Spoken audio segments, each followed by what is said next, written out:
rapper for Naba, and then go here Naba. Yeah, you know that thing. Yeah. Back in the day, it was major to recording.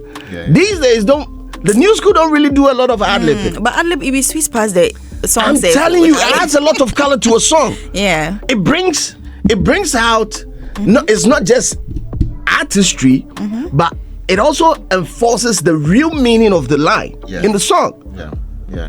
And it's so subtle, like we don't pay attention to it. But I really felt it in this song because it's a rendition of, well, I wouldn't say a rendition, but it's another version of, Brafor's Yanum done in the new school era. And I really felt them because if they were doing, and by the way, there's a song from Klah Tilly and Reggie of Asaka.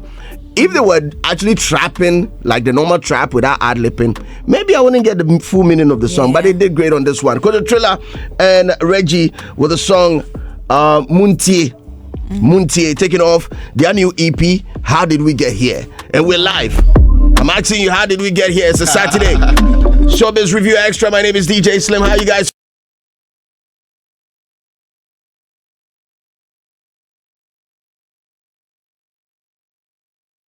Top entertainment stories. We're going to digest them in a more professional way. Yes. We're just going to digest them. And Debbie, how you doing? I'm good, DJ Slim. I'm fine. I'm so good. How's your week been? Hey, this week, dear. Chaos. Vau kakra. Chaos kakra. Hey. On the internet, here, everywhere. Like on the internet? On the internet. You are on the internet? I was on the internet. Oh, on the internet. It's not a good place. Yeah. So much chaos. But actually, how did we get here? We are here on a Saturday morning. And we're still alive. Zeal. Broski. Slim. Wagwan. Charlie. My culture exam say we in violence. Vau. Charlie. You the nine be cinco for con. Ni kakra. You need to amofo. Afterwards, we just advise them because lots and lots of stuff has happened in the industry. That is, some new school or new generation of artists has been misformed, misdirected, and now those people who misformed them need to render an apology. And yes, I am. Yeah. That is what you are coming from today. That is energy today. No, but that is the truth because you can't disrespect and at the end of the day want people to push you. People will not understand yet. I'll break it down for everybody. Hi. I like what is going on. We're about to set the tone, right? Yes. And you can join the conversation. We're live on Facebook. Facebook is Hits 103.9 FM. On Facebook, we're live on all our socials as well. You can also send in your comments as we go along the show on our official text line. That is 05488411039. That is 05488411039. You can join the conversation and chip in your side of or your side notes as we go along. 05488411039. Debbie Sway, run us through our weekly stories. Yes, so today in our weekly trends, I have so many stories. And I would like to start from Kumasi. Simaku. Simaku. Simaku. Exactly. I like to start from Simaku. And last weekend, the Rapaholic happened. Aside that, there are other trending stories from Kumasi involving the GES from KNUST. But then let me just push the Rapaholic story into our events. Okay, so we'll get there. Now, first of all, the KNUST SHS, went viral because the assistant headmaster and a student were fondling in a viral video. Now, a lot of citizens have come out to share whatever they felt about it. Some people are blaming the child and saying that, and they are bad, they are stubborn, Gen Zs of today and all of that. And also some are saying that the man is a pedophile. And of course, since it's against the GS rules for teachers to date students or even teachers to date their fellow teachers, it's totally wrong. Now the GS has sacked him already, and some are also calling for his arrest. And this week the lady in the video was called on Adom TV. Okay, and she was saying, I'm not 13, I'm 19. So she was defending the fact that, if there should be any arrest, it shouldn't be so because on Yakra, she's a big gal, innit? So please allow her live her life. And Charlie, and is you. And now protection rights, girl child protection rights, and all of that are coming out to try and protect whatever is happening, because this is not the first time this is going on. There are other people in other schools that this is happening to, whether forcefully or willingly, that they are not even talking about. Yeah. So Zeal, what did you think of it? Also, so the lady is who's pressing charges right now? Right now, there are social groups who are pressing, and I think the gender gender minister also has gotten involved. But the parents of the lady, they are not. We've not heard from them. And the lady is also claiming that she's above the legal age, right? Exactly. But it's still nonsense, if I must say. If you are old as a man, na enketo adeibi eba unchenya, you the older one, you are supposed to reason and tell them, say, this is not right, especially if you are he's what, the vice assistant headmaster. And I watched the video several times and I asked myself, what was he pressing? Like, it looked like the lady had a flat chest. And your breast cancer now can't examine anyway. But the idea is that if that place is where the breast is supposed to be located, it's just the idea. It's just the idea. And he had closed his eyes and he was feeling what was he feeling? He was too deep in the feeling, like Charlie. Yeah, but so for me, yesterday I did a little breakdown. Yeah. I think this man was trapped and he fell in it. Because you can tell from the video, say, this lady or this girl was filming. And the man was conscious of it, the lady was also conscious of it. And then it was sent to somebody, view once. And the person who had the view once video took another phone to record the view once. You can't tell me this is not planned. Like a view once there. If I send a slim view once, or share if there's no other intent, behind it, you will not pick another phone and record it. For what? So it sparks the conversation where some of these students are also blackmail these heads of institutions with some of these things, especially when you fall victim for a period of time and they know that they can get one or two stuff. If they don't get those stuff, this is what they do. And so it's a dicey game. I don't want to blame the man too much, but as a man at your age, you need to reason. How old is the man? Hey, the man there, he looks like he's in his 60s or 50s. Late 50s. Yeah, late 50s. And he's chilling. Right now he's laid off. He's not working at the moment. And some are also even calling for arrest. It's not enough. Listen, my 2 cents on this issue is quite simple. And I will start with a photo of which we, and when I say we being men, not the one on the street that people sell, but we being men, and toyasum, because in the heat of the moment, when blood is rushing from the brain to fill the genital to make sure it's active, we don't really reason well in those moments. But if you are able to control your sexual desires as a man, you've actually overcome like 70 to 80% of your problems. But it is not possible in this day and age where we are filled and we are being thrown, in our faces. It's live in our faces constantly. And the adage that sex sells, everything has been sexualized one way or the other, and it's up in our face. It's extremely hard for a man to, find a balance. But, listen, if you are, in the case of a headmaster and the students, right, it's like being a shop owner and siphoning your own goods. How do you expect to make profit? You understand? It could have been you and I'm just saying, you and another student from another school. But we are there. That's just I'm saying, it's a wild thing. We are there. It is never going to be that way. Emfa into the closest one now, baby, or young. A headmaster now in coconut or Ribi. If you ask me, it is very disgusting. Yes. Very, very disgusting.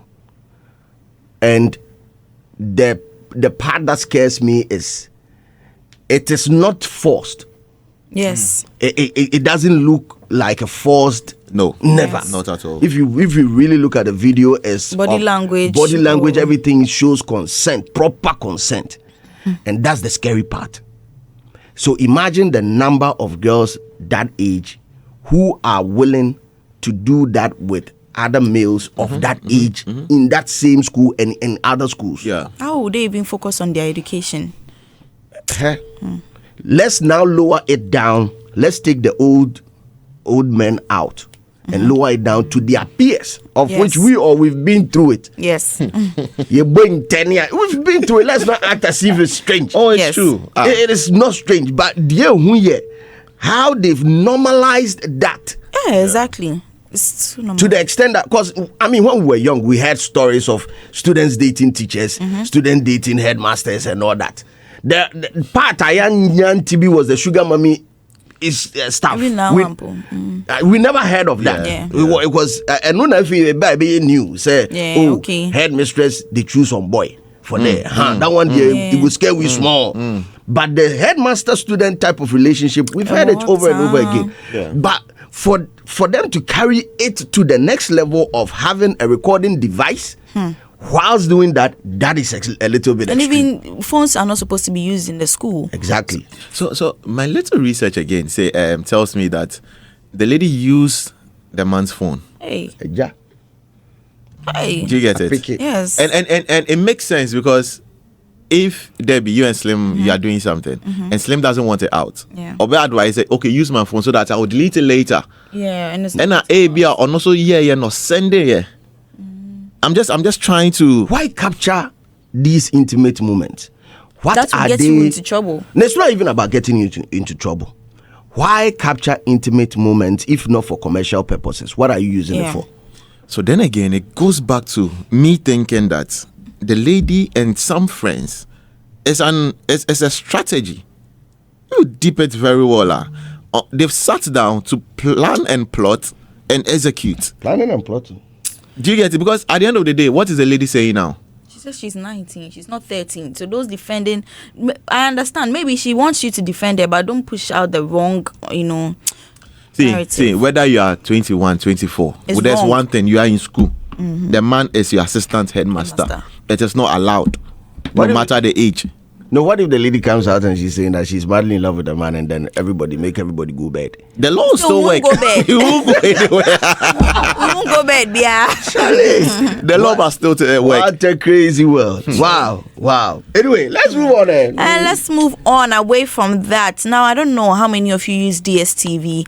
DSTV and Sam George this week, and the minority has even come out to say, write a whole petition asking that he should be fired for miscommunication. Now, DSTV subscribers are to enjoy a promo.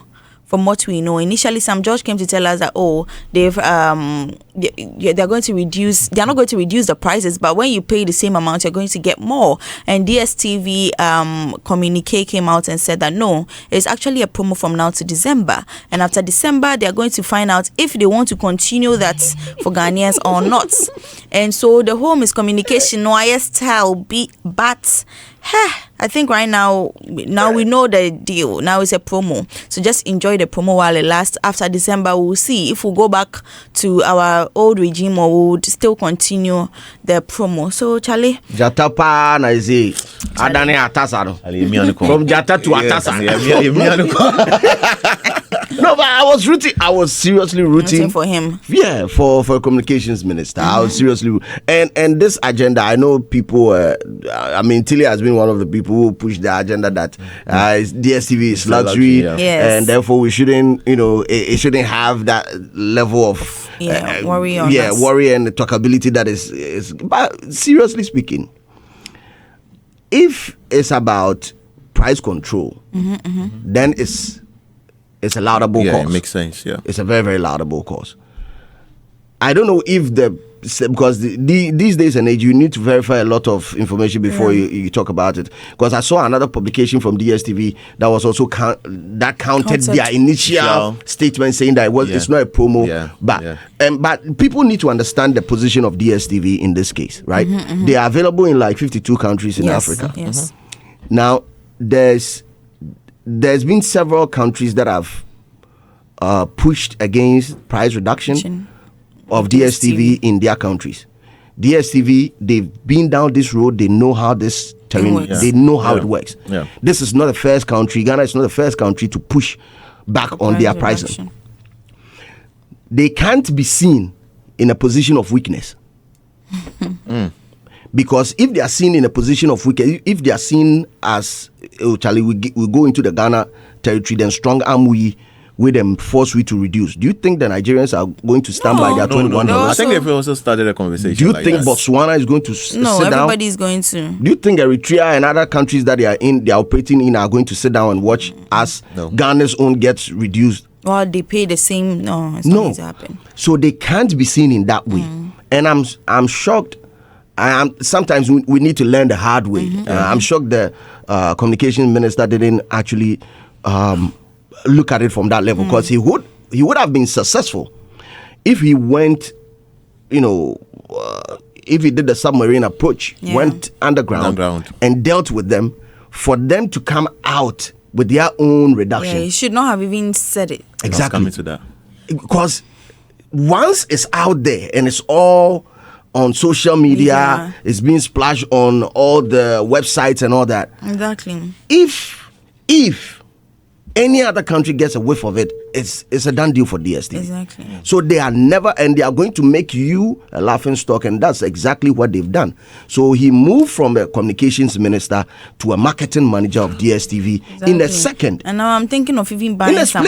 In a split second. Yeah. It will shock you. I don't think the DSTV had plans of promoting their bouquet and everything like this. Do you know how much they would have spent in communicating a new bouquet called Paddy? If not for the communications minister, myself, like I never hear. I don't even know. I never come in to see a price and so, but they were so strategic and they've dealt with him. He said something on Joy FM the last time he was here, and I wasn't in the country, but I was watching it, and I realized that Honorable Sam George said they reached out to his superiors. DSTV reached out to his superiors. Now I'm thinking, layman, why are you superior chain minister? Of course. Meaning there are other people that they are dealing with that they feel they are much more powerful than you, the communications minister. It's a basana respect and home, not you. And it has been evident because on you be dealing the next day they'll come out with something different. Something else. Minister Baba can't say same way. The next day there's something out there which is totally different. They've made him a laughing stock. Jatapa move to Atasa. Serious. I was seriously rooting for him, and now and it is very political. It's much more political than how we see it. Yeah. Because in politics,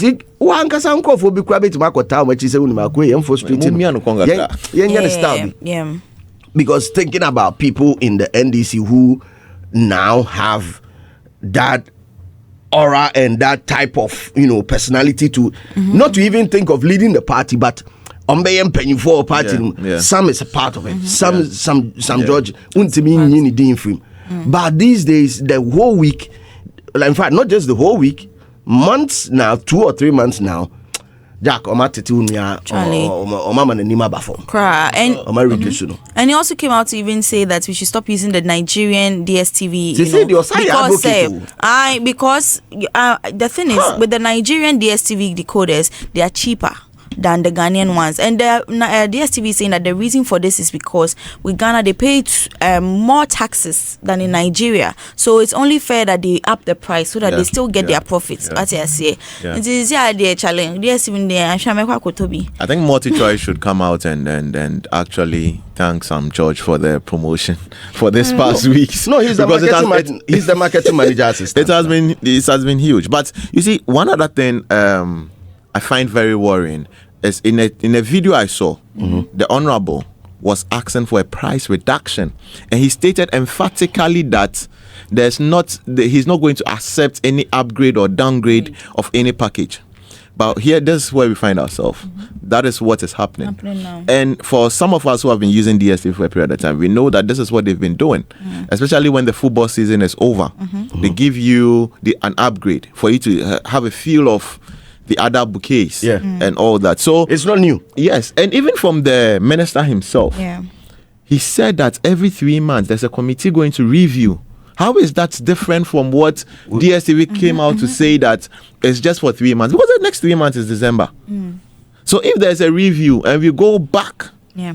to that amount or price, then is it a win for us or is it a loss for us? But so far so good. What I have here, let me just read this thing out. You pay 90. We paid 59 cedis and you get access that could have cost you a 99 cedis. So there's a reduction there.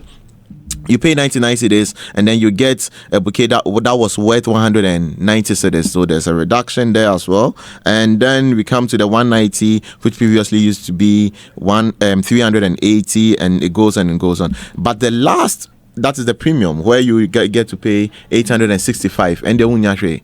It's like which lutono. Almost do where you take it for a draw. Honestly, it doesn't make sense to me. Well, today being the 4th of October, there's been the latest media statement or press statement, and it's a joint press statement from the Ministry of Communication, Digital Technology and Innovation, the National Communications Authority, MultiChoice Africa, MultiChoice Ghana, and they wish to clarify the frequently asked questions published on our website, which created an erroneous impression of the contradiction regarding the DSTV value offering, which is effective today. It was dated on the 1st of October. And they want to clarify the following. Now, number one, it says, we fully support the joint media statement that was issued by the Honorable Minister, Honorable Sam Nate George, and implementation of same has already commenced. They endorse that. Yeah. Meaning whatever value offering that they pushed out, they endorse it. Number two, as contained in the said media statement regarding the value offering, the committee will reconvene in 3 months to evaluate the impact of this initiative. This will be a periodic exercise. That is number two. Number three, there is no restriction on a subscriber's choice of a bouquet. This offer is available to both existing, returning, and new customers from 1st October 2025. We apologize for any inconvenience the frequently asked questions may have caused, and is signed by MultiChoice Ghana on a DSTV and MultiChoice letterhead. It still doesn't say anything different from their first presser. It's the same thing. Yeah, it's the same thing. Every 3 months, we will go for a review. And the reason why we go for a review is to check whether it's working or not working, whether we have to reduce or add. I didn't know, sir. Probably after this review, there won't be an addition. Good morning. Good morning. Tilly. I never once did I say. You said DSTV is a luxury. Listen. That is why I flashed to come. Because You said DSTV is a luxury. people like me who There's a just- news card and nearness. I beg, post it right now. Also, I can say only TV Or see only TV when you fear. So why are we? Hold on. Do you want to hold repeat on. yourself or do you want to play the I audio? want to correct and then in fact let me just so I will prove that my memory is correct. Yes. Let me speak and then let the audio follow. Just for shaggy reasons. So the conversation, how it started was Mr. Andy Dusty saying he's quite surprised that Ghanaians are not all online talking so much about DSTV like the way they did Doom Solve Vigil, the way they did the Occupy Julobi conversation.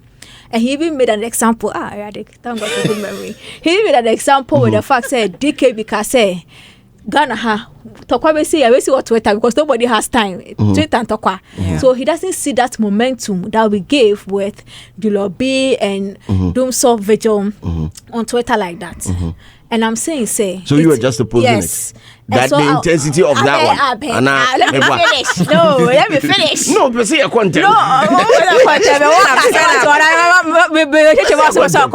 And I told him, say, it is because one is a necessity. Light is a necessity. So businesses were affected. Irrespective of your status in life, you are affected by the lights. What you are saying. I might not have TV in my room, but I have fridge. So if there's doom so right like today like this, my Richard in here because I don't get lights. What Richard in here no I fresh. Of course. Okay. We can't look like our problems. However, the reason you don't see the same momentum on X is because DSTV is a luxury. So if you don't watch DSTV, you have the options of other cheaper ones or even free ones that you can watch. So somebody, and I mentioned in Tumu, does not understand the fight, and I even use myself. That means I don't get TV. Yes. So I'm not saying that the price in Tokwana for the thing is because electricity is wrong. I'm saying that comparing it to that's the same thing. No, I heard what you said. Let me quote you. Okay. You said someone like Tilly said that. Yes. Because it's luxury. Because because electricity, I don't think say the. There's gonna be a lot of I'm saying no. That's not what I said. I said comparing it to the likes of the Doom Soft Vigil, Occupy to Lobby, where people were arrested and all. This borders rights on human rights, and this one borders on somebody who wants to watch EPL. Preference. One is luxury, but all the same, I understand. Say the price range, So doesn't mean say because I luxury, but the conversation there now becomes. If this is the way we are going to go about certain things, then there is a lot we have to look at. Because if you compare clearing stuff at the Ghana port and clearing at Togo and clearing, if really why is the government also not doing something about us? Because one big conversation was Ghana for air clear to Togo now. Yeah. Why? Because the prices here are exorbitant. So if we are going to look at things like that to start a whole national conversation, then let's look at, because you can't tell me that you go to a club where they are selling, your friend is saying, one bottle of Vortex 35 cedis, because me, I've gone for my luxury lifestyle. You are coming to tell me that the price is so reduced. When I know that when I get out of the club now, I can get one for 5 cedis. Yes. So what you are trying to say is DSTV is a luxury. It is luxury, pure luxury. That's all. However, I agree, but it doesn't mean say in Tokwana a lot of people will jump on it, because for a lot of people, DSTV. Because without DSTV, we best survive. We more entertainment crowd on different level. So no. I agree. The conversation is a bit technical. The conversation is a little bit technical in this case, because with respect to Sam George, I think he addressed the luxury part where he says the luxury is a luxury, but it has become a necessity. There are things that used to be luxury. Luxury is just a matter of time. Back then, we would say having or owning a mobile phone was a luxury. But now it's exactly. So it's just a matter of time. It's just a matter of time. I just saw a comment by our producer saying that Honorable Sam George addressed. Yeah, he addressed the fact that it is the luxury thing. Yeah. He said it is what? A luxury that has become a necessity. A necessity for, you see. So that is back then. May I explain this idea? Now we tell. My explain. Let me finish. Because I was on the counter. You let me talk my thing. Hold on. There are things that move from luxury to necessities in a split second. A bit a luxury, but luxury. So you're saying DSTV is a luxury? No, back then. Okay, so I'll use myself as an example, right? And time I many fear who we are, and I'm talking 1994. That was when multi-choice landed in Ghana. I think they landed in 93 or so. Wow. Yeah. Oh. Yes, I wasn't born. Yeah. So 1994, I think I quite remember. My father bought. That was then multi-choice. Wow. He bought a decoder, and that's when they used to have KTV, Mnet. These channels have been around for years. A long time. Back then, having a satellite dish in your house, see, I bought it was not only you have really you have dumping the energy that comes into address the minister.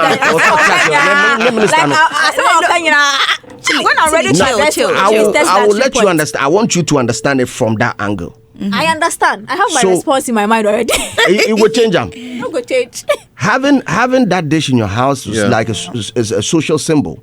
like a status symbol. Yeah. Like, it was a luxury, It was pure a luxury. yeah. Because you know, GTV has at that time having a metro, so so having those channels, extra channels, then they run. Yeah. And then it got to a point there were other people importing certain decoders that would also tap into your satellite that is receiving the signal and all that, because people also wanted to see what is going on.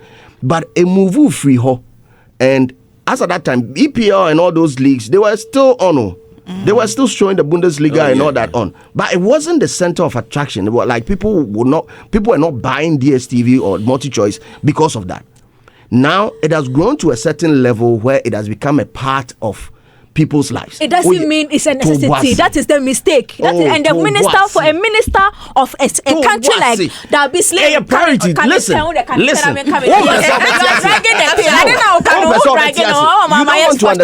You don't want to understand because you in your list of things that mean to you. It's not a priority. It's not true. It's not a priority. And you see, Debbie, you are thinking in line with the minister, and you say, "Oh, Slim, let me finish, and then now you can debunk it because we are the host." I don't know why you are doing this for. Debbie, I'm host here. Now, host to Amasa. So this review extra. There's no host. Everybody's a host. There's no host here.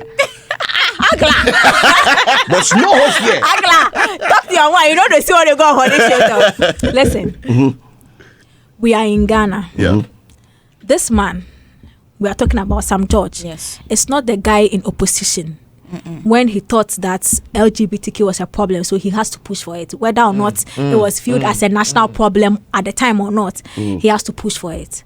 So he did. And then, those that believed in it also jumped on it. You are now a sector minister. A sector minister. You are part of the governance structure of Ghana.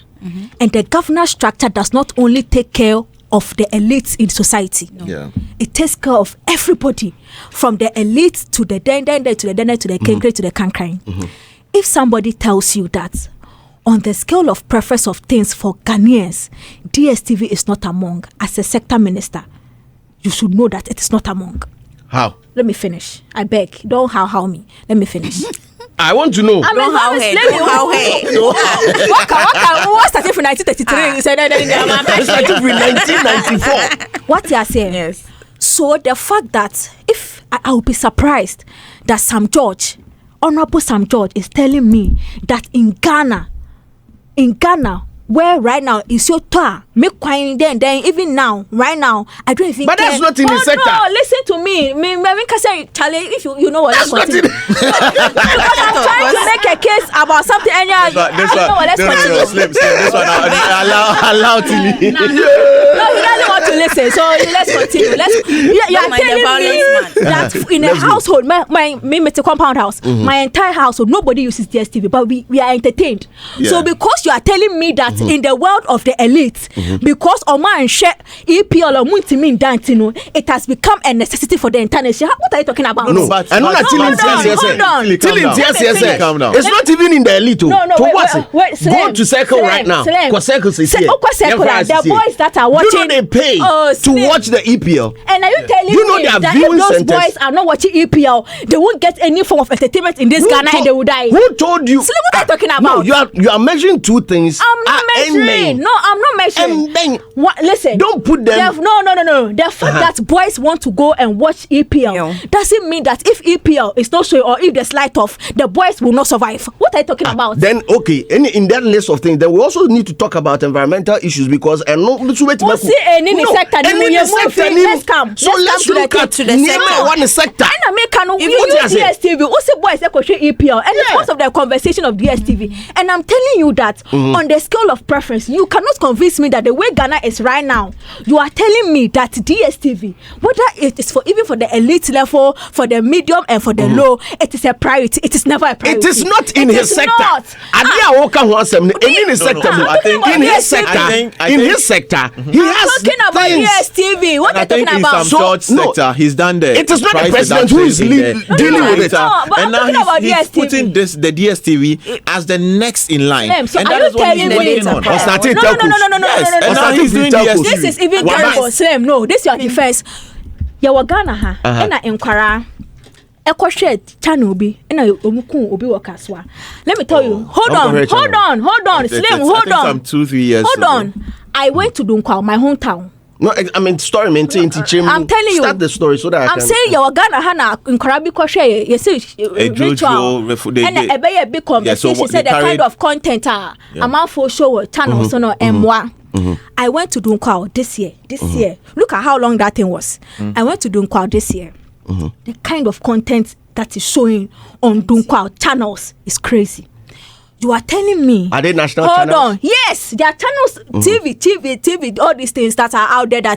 You are telling me that as a sector minister, that is supposed to oversee whatever the way, however you want to look at it, the well-being of what we are seeing, what to the children, to the adults is very important, which is why I say, Rebecca saying here, charlatans parading as men of God, and then. So if you tell me on the scale of priority, Ghana, when it comes to the communication and information center, information, because you're going to go down. You are telling me that DSTV is important. Charlie, Slim, we are grown than this. No, to what? No, we are grown than the this. Only the argument you go make today. No. The only issue. It is sector real problems. So I'm not being tackled. That affects the average person. You are telling me that. Okay, hold on. Let me ask you this. Any sani o sen ko address sa the enkwada no kohwe channels no. He was in opposition. Before, no, hold on. He was in opposition at the time. They were talking. In the list of importance, he should have done that more than even the telcos. Yes. Now they know telcos. They must okay. No, DSTV. They say DSTV no go because as we sit here, people went back to him right after the telco thing that senior, the thing you did, the data is running fast. You know what he did? Once again, the way he bullied the presenter. Oh, what data are you using? According to my data. Meanwhile, these are problems that's even. Are you facing them? I am facing them. Have you addressed them? But Slim, when it comes to the telco, when it comes to the telco thing, I am not facing I just don't want to talk about it. Since auto data and load you. Once again, he didn't act like a sector minister. He acted like somebody who is about to be bullied.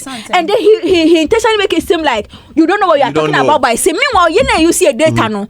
We know our behavior on there, and we see how the data is moving per hour. So I came across. I came across 2 complaints on social media. This minister did not address the issue. He just brushed the data away. No, I came across 2. Another thing. No, he addressed it. What are you saying? No. He addressed it. Adio addressing number 1 was there are certain things that are running at the background of your mobile phone or your mobile devices that do also use data. Now we understand. Exactly. So there was some education around it that listen, if you do not understand, if you want to even stream, right? There are people that don't even know that if you are streaming, let's say a movie, on let's say YouTube, people don't even know that the quality it determines the exactly. Carries, So there was some form of education that was done. If symptoms persist after 2 days, what do you do? If symptoms persist after 2 days, but Slim, let me share my personal experience here. When the data reduction comes, 1 minute, it cannot be solved one time. Let me debunk him and the minister at once, so that I know that he's here to do the bidding of Sam George and Co. No. Put my energy on Debbie, and the man, that's exactly what take that part out. No, that is exactly because we are trying to order. And then they already defend Sam George. Mr. Mishi, what did I say? I say I don't see the essence of all he's saying, because first of all, you are the host of the show, but also there's no host here. Because you are defending Sam George, there's no host. There's no host here. That is fine. Now listen, you are telling me that there's behavioral reasons for the way the data moves fast. Yeah. Prior to that, I had a way, the behavior side of how I use my data. I was there. You've not added any app. So I know that in the evenings, I sleep on possibly TikTok. Like I watch it for about 1 hour, 1:30, and then I fall asleep. Prior to that, I shoot content. I do this. I know I have a content calendar, so I know how I do my content, and I know the amount of data I consume within that week. Yeah. Now, you said you were going to get us more, or even price, whatever it is. Yeah, more. You have come back. there is more. However, I have the same behavior that I use for my data, and now it is running faster. I have come to you that, Bossu, it be like something they go on. You are telling me that I should check my behavior. So the fact that you are telling me to have to check my behavior alone means something has changed now. Yeah. What you are saying. Yeah. So if you are telling me that now I should turn off my this, I should turn on my this, it means that now the thing that could have served me now is no more serving me. Yes. Especially when you have told me there is an increase in that level. No, Tilly, I understand what you are saying, because me myself, I auto data in the car. Honestly, I used Tigo for my data, whatever. Before this whole announcement, and before, I think there was a communique that Tigo and Vodafone or Telecel were going to be merged together. Now it doesn't even load. Put me to data and about whatever you're trying to research or load or load Airtel Tigo. Yes. if like let's put it out there. Two companies. Engineer. Oh. It doesn't load. Two companies. And if you decide to use the alternative, which is MTN, the 1 gig, I don't know whether the 1 gig they give us is 20 megabytes. As not as it loads, and no. It's off. And what's paying me when they told him once again? In a hasty response, go and do this, go and do this. No, the Home Minister. Or say check it. Or consumption. What I want people to understand is we checked, and then you see. I know that if I get 20 gig, I'm finding it hard. Listen, and I'll just be honest with you guys. I'm finding it hard to understand if you tell me that you have a trend of how, or you have a way of a track or how you use your data. Yes. How would I know? Say, okay, me share YouTube 10 minutes, like everything is approximate. Slim. Me share TikTok 20 minutes. Me share way 30 minutes. Like I'm struggling to understand it. The back end hold on. When you go to, I'm struggling to understand. When you use the MTN app, no, I'm just struggling to understand. When you use the MTN app, it shows you the data you are using and how you are even using it. Exactly. Your phone also gives you that. Your data consumption behavior. Your phone also gives you that. Yes. But it runs you in a week. A bit more run to a week, and I say a bit more day by day consumption, right? Yeah. And I want to find out from you. Say, your consumption went up, and I said, how would you know that?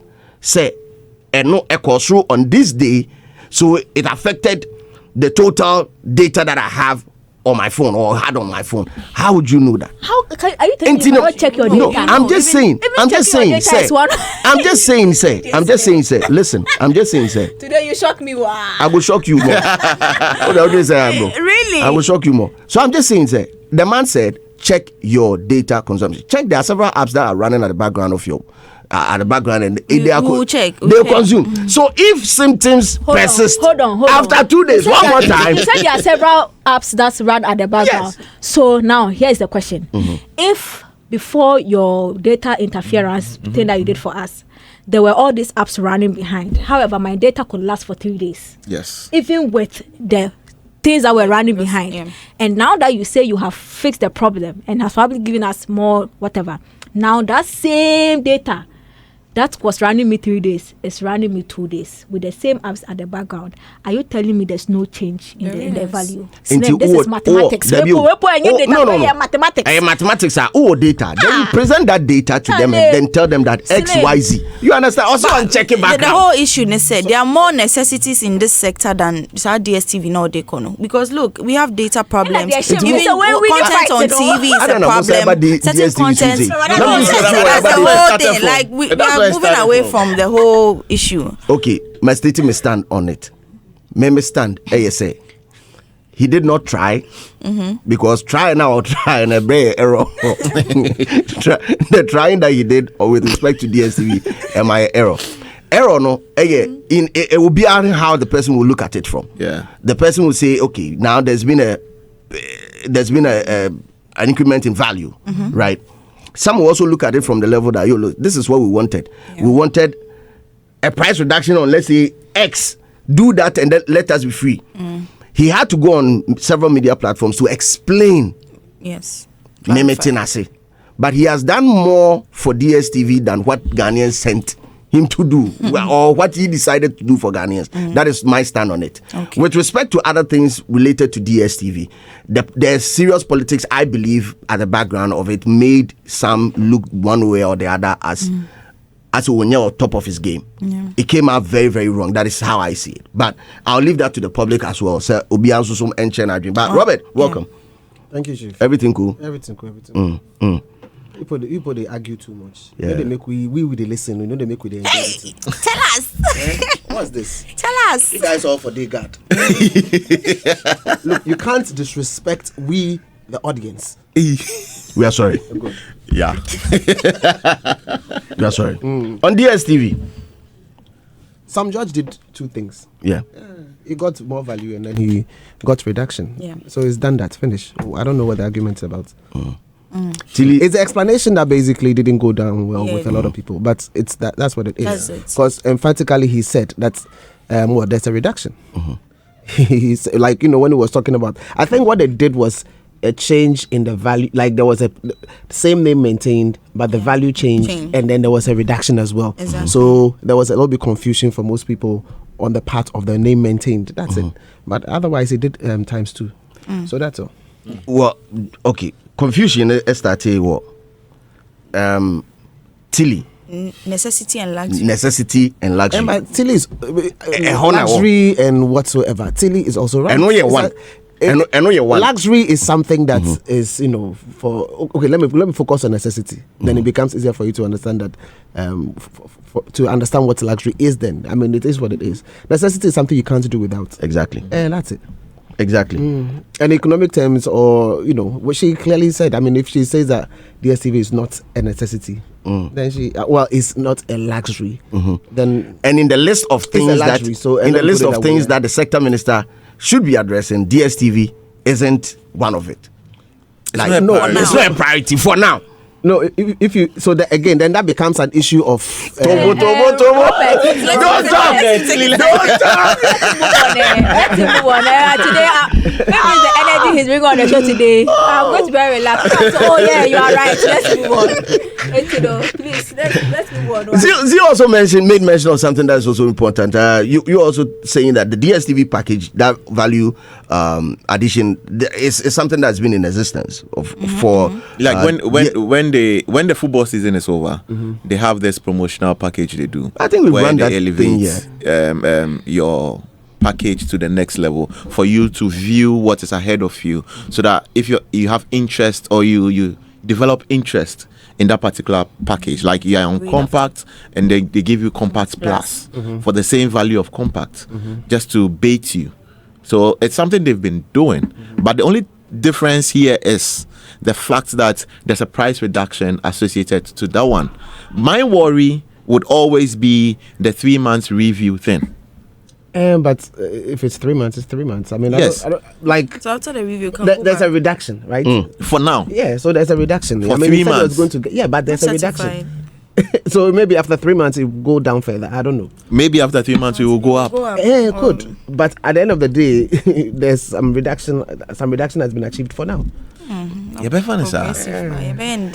Well, please, let's draw the curtain on this one because time is fast spent. And let me take you to some events that will be happening this weekend. And the first event I have on my calendar is Jack Alolomi's Shabbat Praise and Worship Festival. And it's happening tomorrow at the National Theatre, 4 p.m. And there will be a number of, gospel artists that will be there to worship.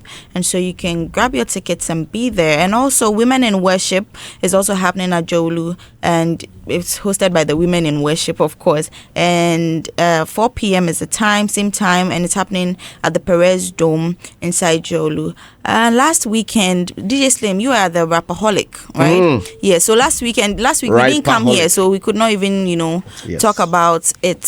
So can you give us a little rundown? How did it go? Because we saw it on we saw it on socials, but we didn't experience it in person. How was the feeling there, like you being there in person? Me per word, but amazing there. I'll be words. Amazing. Then I'll be like my man. But James no, Yes, I grew up in that side of town, especially Amakum, and I've witnessed events. I think the closest that would get to that level of magnitude and the talkability that was in town would be, and it's not even a musical concert; it's a sporting event. That would be Ghana versus Nigeria World Cup qualifiers first leg in Baba Yara Sports Stadium. Yeah. That would be the only thing compared to the impact because it was just crazy. The impact, like, the impact, everything put together. Okay. Everything put together, talkability, the expectance, that kind of. The whole town, the whole city was buzzing. Even here, we're buzzing.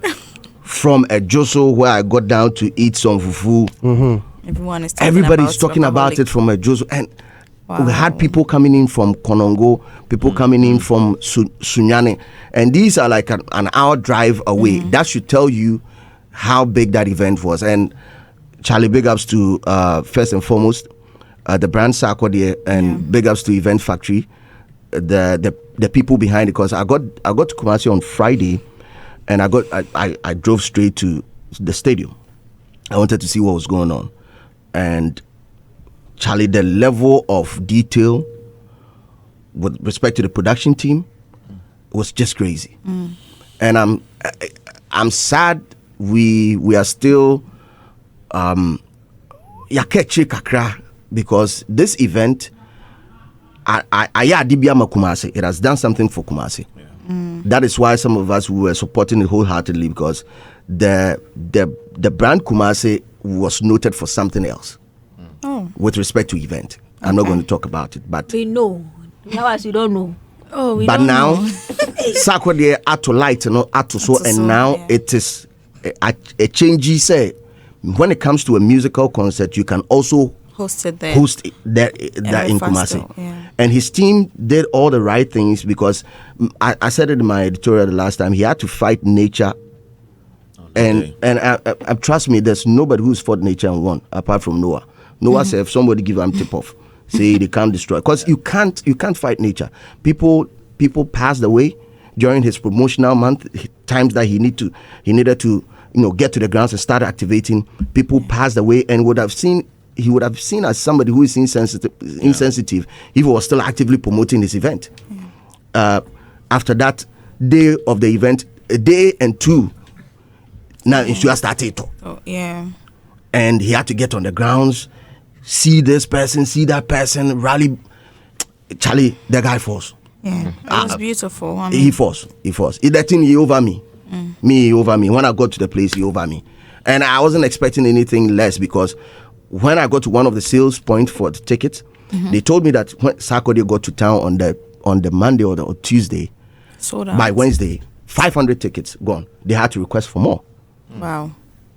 They had to request. It got to a time, people who had in their possession the VIP ticket that was costing somewhere around 500 Ghana cedis were selling it for 1,500 and 2,000. Hey, cash out season. The sad part of it, and I'm so happy that Sarkodie had to. He apologized after his performance when he was about to wrap up.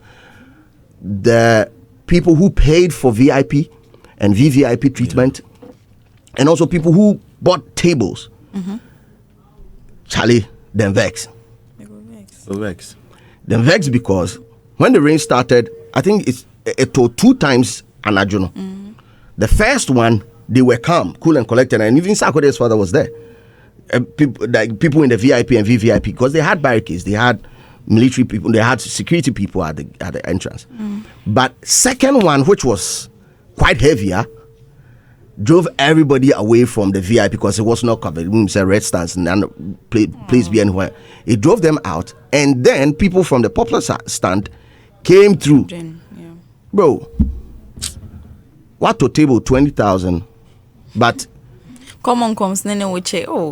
That's hard. Obia bane to table 20,000 table so. You don't know the guy, but you can't complain. Who are you even going to talk to? So that's the only thing, and it's as a result of nature. And because it was never predicted. During the day, it's slow, down, slow. But the beautiful part of it is that every single artist who decided to support Sarkodie on the D-Day did something I believe they should also continue when they are being booked for events. Most of them went all out to promote the event. But the other side is when you book them for events, so they post to flyer.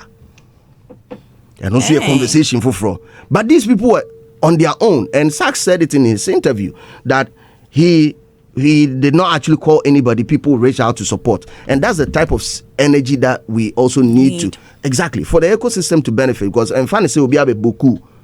Inti. On can't say post to artwork. It's your name on the flyer. Make sure it sells. They did that for Sarkodie, and you can also do that for yourself as an artist. It was beautiful, bro. It was just beautiful. It's just beautiful. Just beautiful. Effect. Well, I'm I was there. giving you guys to it. Yeah, you did. Wow. Yeah, I did it. Yeah, you dog me. I was there. I saw you on stage. You see me for that? Your brief moment. Yeah, I'll go do that zone too. Lovely. But lovely. I think, Slim, don't you think we need to start conversations about how the what do you call them, the NSA, National Sports Authority, would actually inculcate the entertainment factor of when they are having conversations about the stadiums here in Ghana? Because I feel this particular event, if it was a 360, if we were allowed to go film. Yes, and it would have brought more conversation, drawn more attention to the Kumasi land, if I'm allowed to use that, and also Ghana as a whole. So I think from now going, I know there've been past people in charge of the National Sports Authority and all that, but from now going, can we inculcate the conscious idea of possible events in our stadiums? Because it looks like that is the trend now. Okay, so here's the thing. First of all, we need to understand that when stadia, right? Yes. Stadia are not just meant for football, soccer matches, so to say. At the end of the day, everywhere in the world, it's the common thing that we all know is the fact that concerts also happen in these places. Now, what it means is that, for me, they will need to start strategizing because there's a lot of revenue that comes from the entertainment scene. True. Yeah. I stand to be corrected, but I understand that when they play matches, for example, Kotoko playing a match, when they are done, the NSA will get like 1,000 cedis or 1,005 or so. Now, this particular program would pay 200K. Yeah. That means they are paying you for 200 matches. Yes. One concert. So clearly you understand that one is heavy with cash and the other isn't. However, there's a dual role. So we need to be able to, maintain the balance. The other thing is the fact that if we feel for any reason people are going to mess up the pitch, and that's a conversation that we can always have because people are wearing spikes, like boots with spikes, and they're playing on the pitch. People are also coming to stand on. But if you tell them that they are supposed to pay for grass technology of some sort for them to reclaim or for them to repair the grass, these things can be factored into the cost and it can be addressed. Yeah. So the only thing we need to do is to schedule the project in such a way that if you know in December there are going to be events there, then you don't play soccer during that particular season. So off-season soccer, make money from entertainment. On season, make money during soccer from the soccer point, so that we are able to maintain the balance. Just so that we can maximize the use of these edifices. Because at the end of the day, Charlie, it's there and it's supposed to be used for this purpose. The other thing is, I think so I was there. I looked through everything from beginning to end. I went through the back, all of that, gate entrance, understood all of the intricacies. The last time I was there was a program that was done. We did with Tigo Diza concert. Okay. But that was set up in the middle of the stadium. Okay. It was in the middle. So the stage was in the middle. So facing the VIP? Yeah. No. So like facing the same side. Oh, okay. But then it could contain more people because this one was on the line. On the line, yeah. The goalpost line. So, what happened was it was in the middle. So it could contain more people. And it was beautiful. It had so many people come through and ranking and stuff were performing. It was huge, that kind of vibe. And so, watching this, I think since then we've not had shows like that again. But this one coming through, you could clearly tell that the number of people who wanted to be there were way above the number of seats available. Yeah, because this one, even I think in estimation, you could say approximately 17 to 18K. That's because if you, I understand that the ground space is about 4K, and then the seating space up there is like 13 to 14K. So if you put it together, that's like 18K there. But the number of people that were outside were huge. Yes, and I must give props to the guy who came to sell the raincoat. The guy be extremely sharp. But he actually made it possible for people to stay on. Yeah. Because when I got everybody, like a lot of people were wearing raincoats. Started selling at 10 cedis. At some point, we were selling for 70 cedis.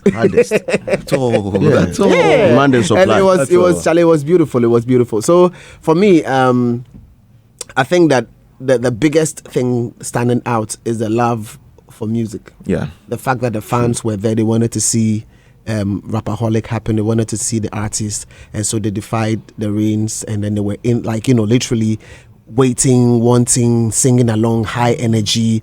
Program started after 12. They stayed on. The program closed at 6. Hey, for Kumasi people to do that. I think we should commend Sarkodie's team and Sarkodie himself, because the even the promotional strategy, the team extremely relevant, because no one man can achieve anything of great importance alone. Yes, and even the promotional idea, schedule, plan used for this particular Rapaholic is so different from what he does in Accra. Yeah, I mean, you have to change your strategy if you are going to a different place, And that's it's something we should study. It's not all events that has a particular line of promotion. So I think artists, we as industry people, should study that as well. You can't be here and, like what Sarkodie did, change your strategy when you're in Greater Accra. When you go to another man's land, change it. Because the moment he went to see Otunfo, everybody was of the idea that a bit successful. Because we're going to greet, for the lack of better word, the highest... The real landlord. Yes, the real landlord. Yeah. You've gone to greet the real landlord. Landlord. And he has accepted you. The people, the rest of the people there, what else? So that's why I'm bringing up the conversation that the NSA should step up. Okay, I don't want to blame anybody. I've seen there's a video that was posted on social media where the NSA trying to test pitch covers, because they say there's been 3 companies so far who have done the bidding to supply pitch covers. I think that would be beautiful. And if it comes in time for the festive season, I'm sure we will have a couple of events at the stadium where you be grass and I say that conversation will be a thing of the past, because I mean we are in 2025 for crying out loud. Pitch covers shouldn't be a conversation for a country like Ghana to be having. I mean, I mean, we've had this conversation over and over again. These are investments that once you get, you put money into, you know that there's X number of shows you can get, and so that you can clearly tell the revenue lines. So I don't think it should be a conversation, but we had this conversation already. So so big ups to Zach and his team. Absolutely lovely. The experience was good. And Tilly and Mama her Rapaholic, right? Rapaholic. A whole Tilly. Then I say, only Zach Bianca. When it's like a family, but there are other conversations around Rapaholic in Kumasi, especially with the artists that were built to perform. You realize that? Why? No, nothing. So, Kako. No, that's I can't sign again. I'm just breathing in and breathing out. That's a kind. David, what are you talking? Okay. I remember saying tweety, sir, for the sake of, I think Zach did the space. He had a space with Don Sussex, and I got on and I told him to find a way to get to the grounds early and activate on the grounds early. And the reason is that I'm basically from that place, meaning how I come up, the type of conversation that will go on. Oh, with respect to Rapaholic Accra, if you go there, some 2 or 3 media houses, have them as partners, and then eventually the Dome or whatever venue will be filled. You don't really need to do much. And I'll say much with respect to getting yourself involved fully. The team understood the job and they got to the grounds. The other side of it was Rapaholic normally don't put or highlight featured artists. Yes, it's more like Sarkodie. It's and a when you Sarkodie. get there, you'll be surprised in terms of who appears exactly on the stage. But with the Kumasi conversation, it was exercise, especially, and I told him time nisa, because time nature my on your promotion, it was very short. So let's also use the star power of other artists to also draw attention to it. The conversation after was any artist way anka way mama, any artist way, and that I believe is it's a non-starter. A celebration of Ghana music and its ability to attract certain numbers to a specific venue, and that should be the focus. But definitely, fan base will have their conversation, and on that type of conversation, and constantly it finds its way back onto traditional media that puts a lot of authenticity to it. Because I was so more radio station eating. I was so sad I'm eating radio station and they kept on pushing. Say, any artist where I can say any artist, I'm like, yo, you too. I think it all started from when the artists started coming in for the concerts, coming to Kumasi, appearing and all that, and almost started and then you go outside. I've forgotten the man's name.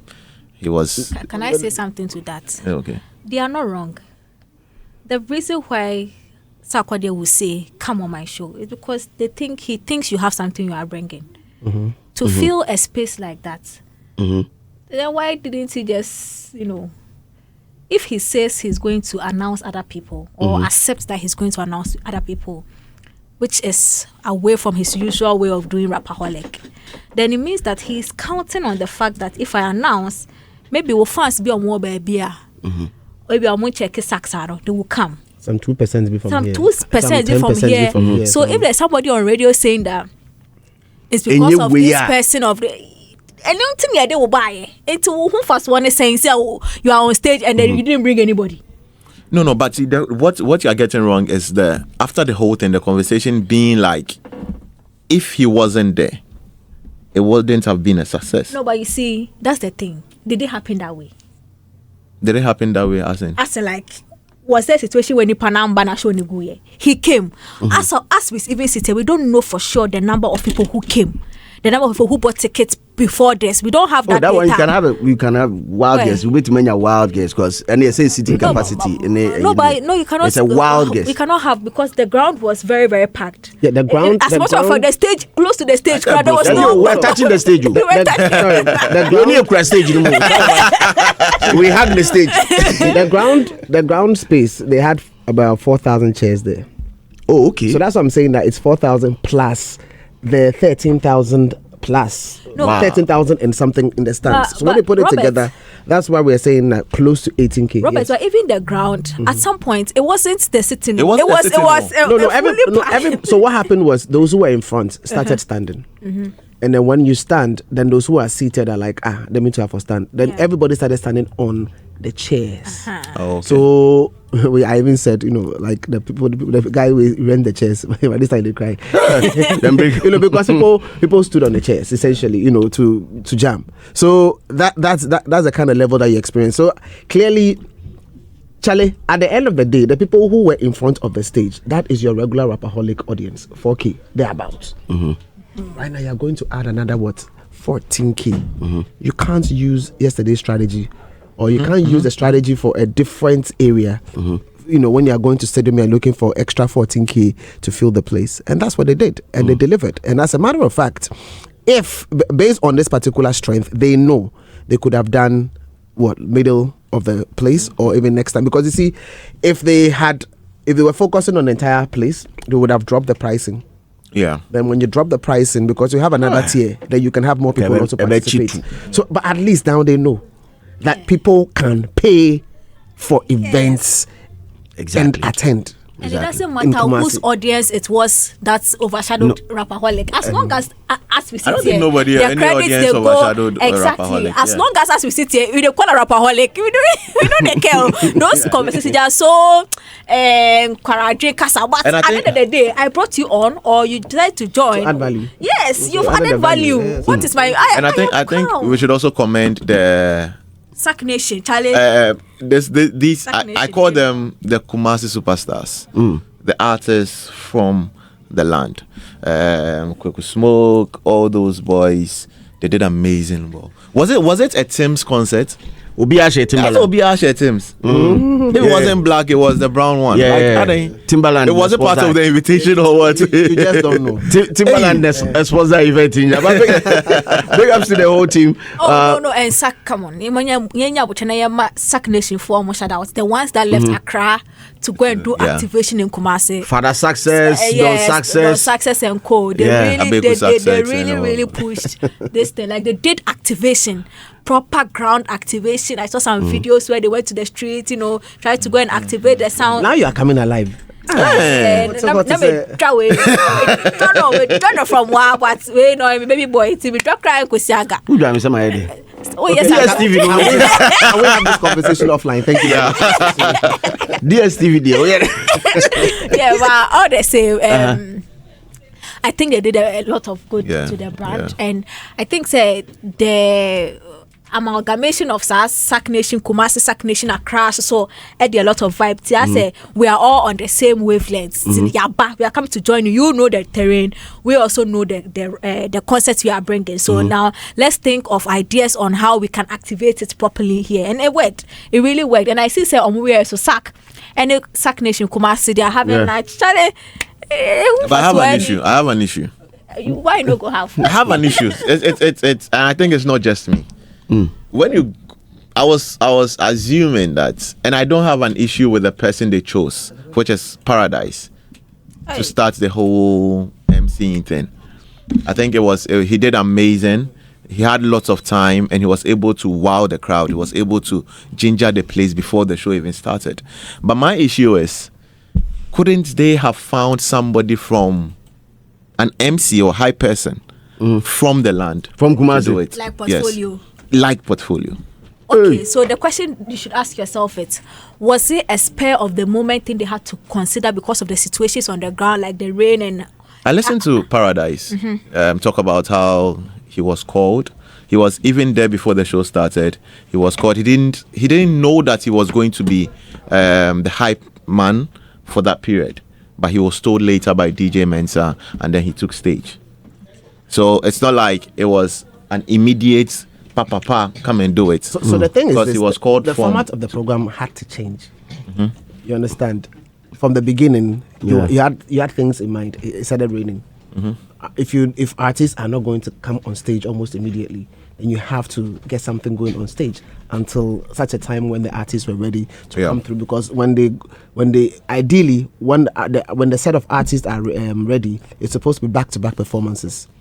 Without breaks, so that's the reality on ground. So once things changed, obviously you would need people to step up and do other things to be able to keep the crowd entertained until the opening act originally. So I don't want to go back and forth. Because the question would have been, so they didn't have a plan. No, they had a plan for a hype man. Okay, so they had a plan. What makes you think that we will see an album? We see an album. No. You just came. Do you know where we started from?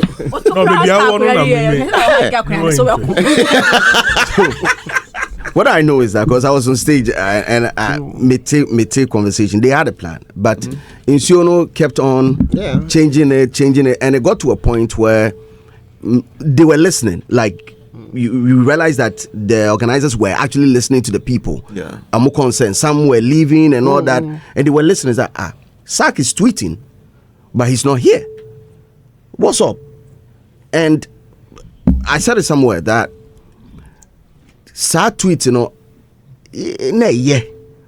but now so.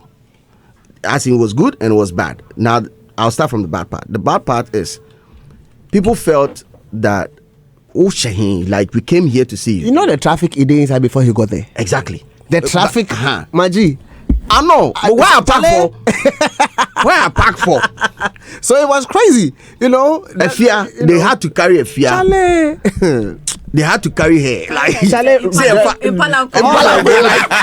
everywhere choke. Everywhere. You understand what I'm saying? So even if you can leave like an hour, plan say you're going to no. You get there in like 3 hours time. What are you talking about? So that was the bad part of it. But the good part is that Express say or expressing the feelings, because he kept seeing videos and pictures or expressing any feeling. No?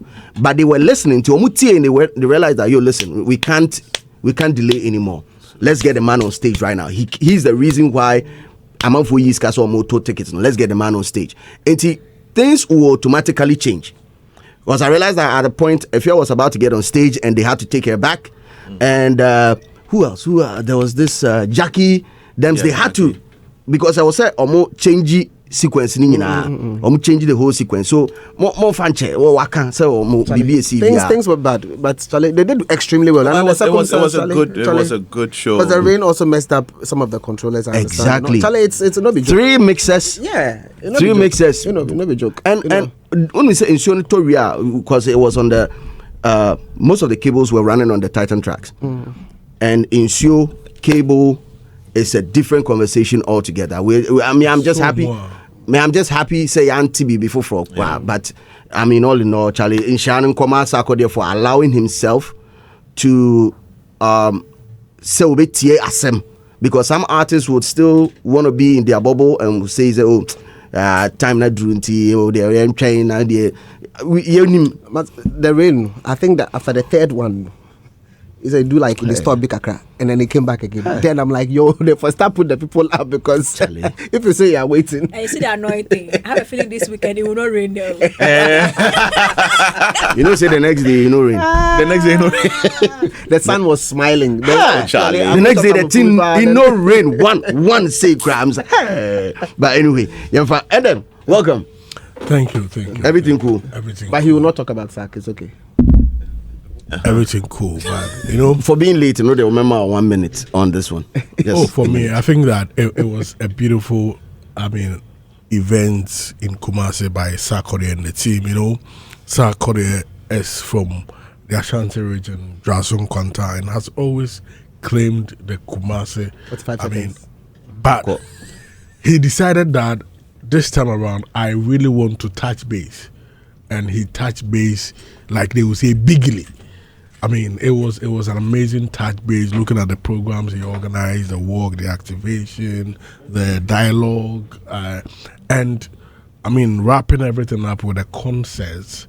It was amazing, and I really think that, like he said in one of the interviews, that he has a lot of high numbers from Kumasi when it comes to streaming, and I'm sure that this is even going to double it, because this has built some strong bond and trust for the people, because now they know that our own has really showed up for us, so we're also going all out for him. And I think this is a beautiful thing. Every artist needs a very strong brand community, and for him to have some here in Accra and have some there in Kumasi is a beautiful thing. So, he needs to nurture that base there to ensure that it grows, and by so doing, it's going to make him reign for very long, very relevant for very long. And I think that this was a very good initiative, and big ups to all the artists who supported. And I was really amazed with the kind of impact and support Shatta brought to this Rapaholic coming from. Taking the on-ground transportation with Shagzy was really a beautiful thing and a good business strategy.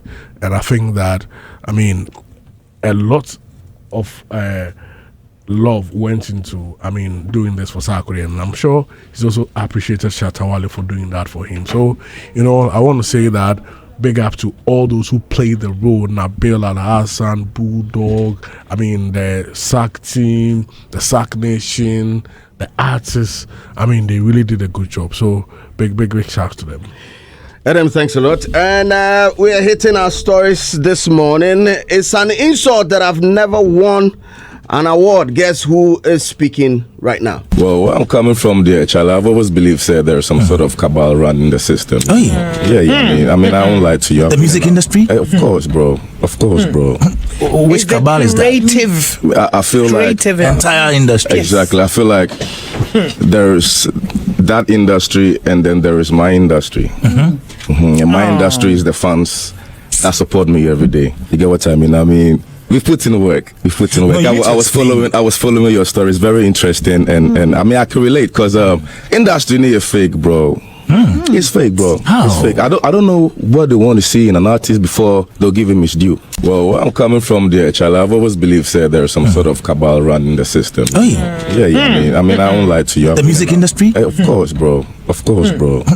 Which cabal is that? Creative. I feel like The entire industry. exactly. I feel like there's that industry, and then there is my industry. And my industry is the fans that support me every day. You get what I mean? I mean, we put in work. I was following your stories. Very interesting, and I mean, I can relate because industry need a fake, bro. It's fake, bro. How? It's fake. I don't know what they want to see in an artist before they'll give him his due. This is Hits. It has an insult that he's never won an award throughout his career. Speaking on Daybreak Hits with my sweet sister Doreen Avio and Kwame Dadzi, the rapper claimed that there was a cabal. There's a cabal in the music system. I'm gonna control it. Yes. Bibi. There's the Mesa Rangbarang. The Mesa Rangbarang of the subject. Now he said, I've had 2 nominations. But I just feel like it's a way they just want to tap me on the back and go like, we see you. But I mean, it's quite an insult for someone like me to be around now and then no award has been awarded to me because this is Obibini we are talking about. I'm the Shakespeare in this thing. Ha! Bam! Mic drops. Well, Obibini's statement, as Robert D. Tilly talk. PR of the awards give you waha. What's it Tilly na enkasa? PR. What are you? Over to you, July. Why you know award that guy? Why? Unfortunately, I don't give award. Why no time why give out? There's a system responsible for award presentation. You know? So why has Why are you insulting him? Why what? Are you insulting him? Me. He said it's an insult. That he hasn't won an award. But I didn't say I'm insulting him. I mean, the you know be you. That he doesn't. Yes. As he no get the award. Why that insult? Which insult? He no get From award. your award scheme, that is people. Why they insult them the whole this years? Oh, how? You mean what? You want don't to say? get. Wasa. Okay. The silence for me.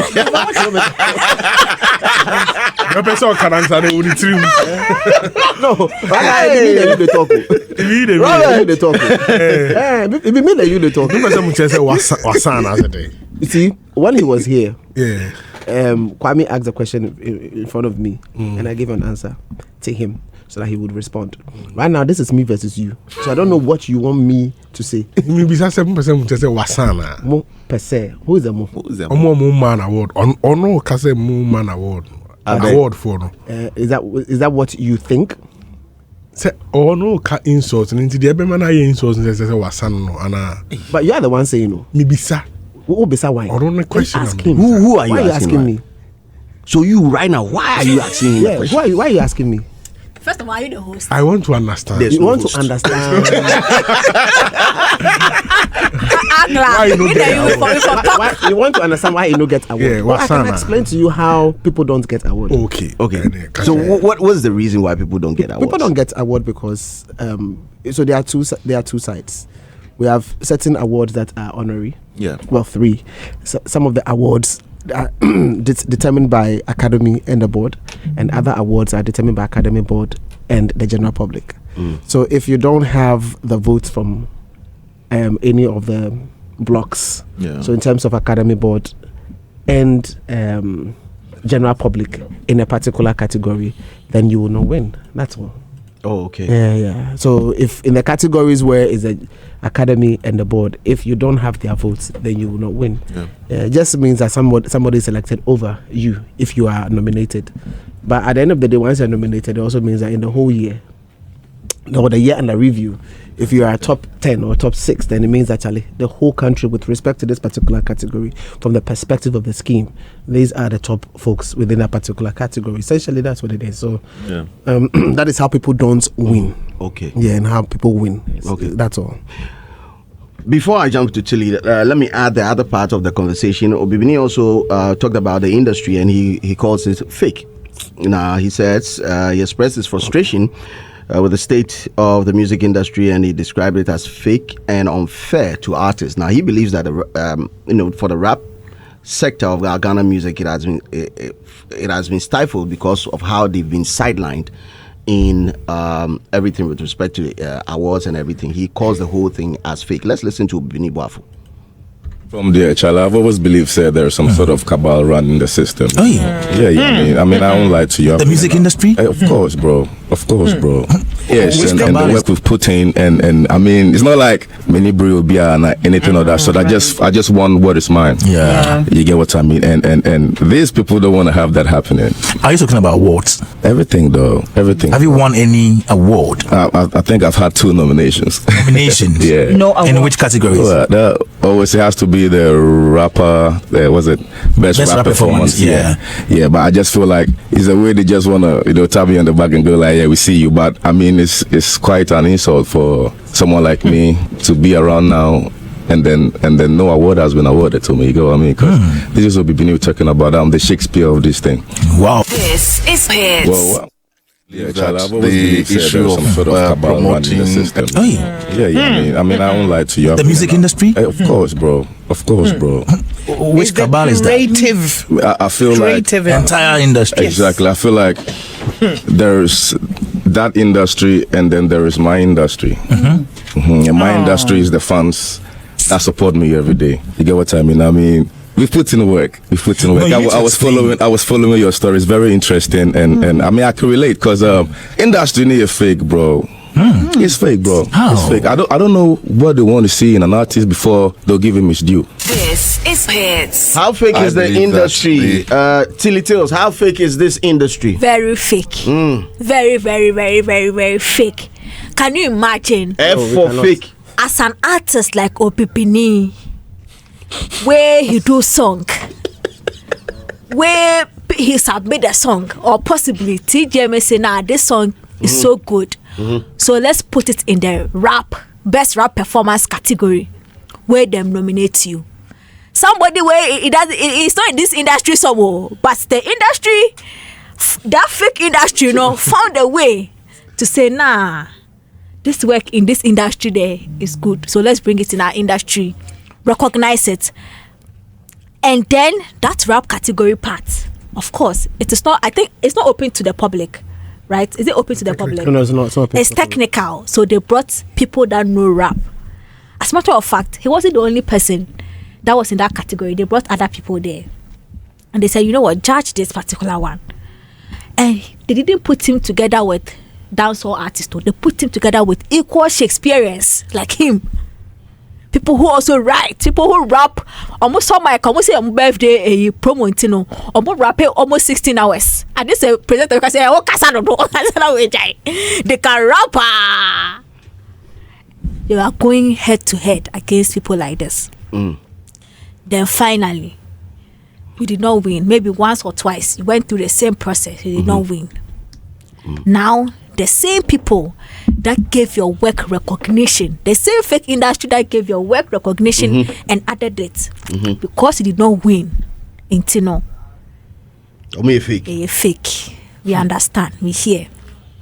So does that mean that the next time his project gets through to it and finally wins, that is not fake? The award be fake? No, it's not fake. Because you've done the needful. So if it goes for him, the award will be original. Yes. And but there industry are is other real. artists that work equally like him and probably surpassed him in that regard. No, when they get it, it is fake. Yes. I understand. You're okay with Yeah, that? I'm very okay. Why not? Zeal. So is this type of conversations that would bite you in the back after a period of time? He's very decent. Like, I would have said it straight as regretted later. I don't know why. No, but like, come to think of it, we sit here and you let me tackle Bibinin, then I'll generalize it a bit. So you submitted your project or you got nominated in one of the list of nominations and people he went against. I'll just try to put it out. He's been against Ochami Kwame Sarkodie, Floking Stone, Eno Baroni, Kweku Smoke, Lyrical Joe, and himself. in one of the nominations he had as best rap performance and all that. See, as Robert rightfully said, even if you gain nomination, it's a win, because when the conversation starts about rappers, Tilly was here, rappers in the country, you know that all these people, you are part of this. But as soon as you don't win, and then you come back and say the industry is fake, and from him it looks like he's created his own industry with his fans. From the audio you said, so the people who are pulling the strings, the people who are making things happen, the people who are giving Ghanaian artists the recognition, you're calling them fake. People who are sugarcoating your success to you, you're okay with them because they are your fans. People who don't tell you the truth, you're okay with them. Hey, because you feel I'm a fan. Don't say things that what lie are we lying to the guy? So that one be award. That be all. We know the like give him. He be good rapper. So, he deserve the award. He deserve over who? We don't care over. We don't care who is over. Yes. So if you don't care, then you are not getting it. Because as part of the things to look out for or to win an award, you need to be consistent. You need to be in our ears. You can't just drop a song, no matter how good the song is, and just go and sleep. No, it's not true. For that category, it is not about how big the song is. Or is it part of it? PR. For best rap performance. Best rap performance. Do we consider how big the song is? No, it's about the artist. It's technical. Yeah. So when he drops the song, we the fans, we not for do much. We the stream give up because, but the technical. But the technical people have decided not to. That you haven't gotten there. But what you said, oh Bossu, come on. If you are not there, Bossu, you David said Tilly, it's not about how big you've gotten the nomination. The people who are supposed to select and say this person deserves it, are selected will be fufra. Why are you complaining? What you said before, you said that what your opinion, you have not been there, and I'm saying that it doesn't matter because that song, that particular category, is not about how big you were the year under review or how popular. That's why I asked him. It's about popularity to know. It's technical. I get it. Even if he drop him as demo for a room per way he submits, when they listen to it and it is good enough. Fine. How active he was the year under review doesn't matter. It doesn't matter. No, but it should. Give me punchline. It's okay. No, that let's be real here. And I love his rap. I like. Oh, you're not. But there's Robert, can we get some quick education on this one? With respect to best rap performance, does it also follow the same voting pattern as the other categories? Yeah, well, this time the voting is being done by the academy and the board. Yes, not the general public. So how big the song is doesn't matter. No, it's not about popularity. It's purely technical. It's not a popularity. Has it been like that since? Yeah. Always, Bossu. It's not based on how popular the song is. Fake no, you can only.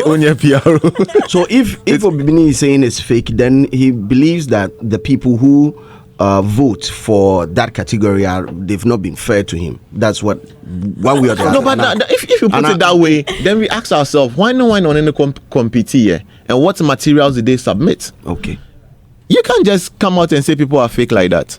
If it's just your project, and they're fine, but you're competing with somebody, definitely. Even if it's just your project that hope for voting, people can decide to vote for it or vote against it. Yes. And you are voting against it. Ketcher say you're not part of the Obibinitans. Big shout out to Ketcher. But I'm just saying, so he's a good rapper, and I think the industry conversation about the industry is fake and we should put that to rest. Midikanka said we have conversations like this and then we'll come back to bite you in the back. We know people who are waiting for industry appeal. It will not bite us in the back. This conversation will not die. But we're not in the same world. And then JC went to stand on stage because his wife no win album of the year. An entire Grammy, a whole JC went to stand on stage talking like this, like somebody taking baby in wife in from me and a whole JC because your wife no win album. Meanwhile, your wife is the most awarded Grammy winner in the world. Oh, see, because it doesn't make sense. Go to somebody. How much more we anyway never win before? What's that? Yo, maybe times we can feel that. So you're encouraging him to go on. On your Grammy way and now who say yes, the industry players are important. Massa. And by the way, JC Kasaya, I think the next year they really winning album or something like that. Or we need. And you think it's because of what he said? Yeah, one Kasa true. We don't care. You need to. No, but I think we need on the serious note, we need to educate some of us and the artists as well. The industry is here, or the people in the industry are there to support your craft. The looking down on the industry is the same as though you are looking down on your craft, because at any point or at some point in your career, you need the same industry players or the industry to push your craft to people for them to listen. You need the industry players, that's event organizers, to put you on shows for people to know that this and this and that. You need the industry to talk about you. Sometimes you even need the industry to select or vote for you to be able to be considered in certain award schemes. We are talking about Grammy here, Grammy that. The industry players are very vital in this, especially those on the Grammy board and all that. So we should mind how we talk in respect to the industry and the people in the industry. There's a segment called Critical Acclaim. Critical Acclaim basically talks about your industry's endorsement of your own works over the period.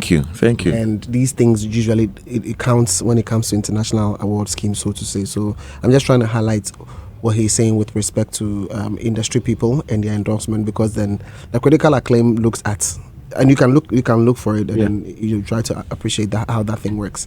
It contributes to some of these international recognitions, because they have to make reference points, and that's where that particular thing comes from. So there's a huge role in there. I understand where the feeling is coming from, because obviously, once you put in a lot of work, you expect that you should get the necessary nod you're looking for. But then again, we also understand, because it's some way. It's some way. You put in a lot, and you're expecting something, and then at the end of the day, you dress, you put on your suit. They ask you at the red carpet, who are you wearing? And you have my man telling you look amazing. You enter, and then you are not amazing anymore. Maybe somewhere. No, you look amazing. You look amazing. Say they look. You look. But for you to feel amazing, we are not. You still look amazing. And the look is good. Like you said, you don't have to look like your problems. But in any case, I think the reality is that he's a good artist, and nobody can take that away from him. And it's just probably a matter of time. Just a matter of time. That guy, because he has a future in dancehall too. Yeah. Who? Obibini. Yeah, he loves dancehall. The song he did with Stonebwoy, he had some. True. I mean, he said it himself that it's a little bit aside rap. He He loves dancehall. Radio edit. I mean, I think that at times you may think that everyone is against you, but I mean, if you look deep into it, you realize that no, that is not it. Maybe there are some things you yourself need to do to be able to, change that narrative. Because I don't think someone would decide to, hate Obibini for anything in the industry. I don't know what encounters he has had that makes him feel so, but I want to believe that it goes beyond that. And I'm sure that there has been times some of his fans have even spoken to him about how they want to see a lot of consistency from him among others. And I think that he really needs to put in a lot of work. That is what I'll say, because the talent is there. The talent, you get them. But how you go use the talent and add other things to the talent to give you that overall acceptance is where the challenge is.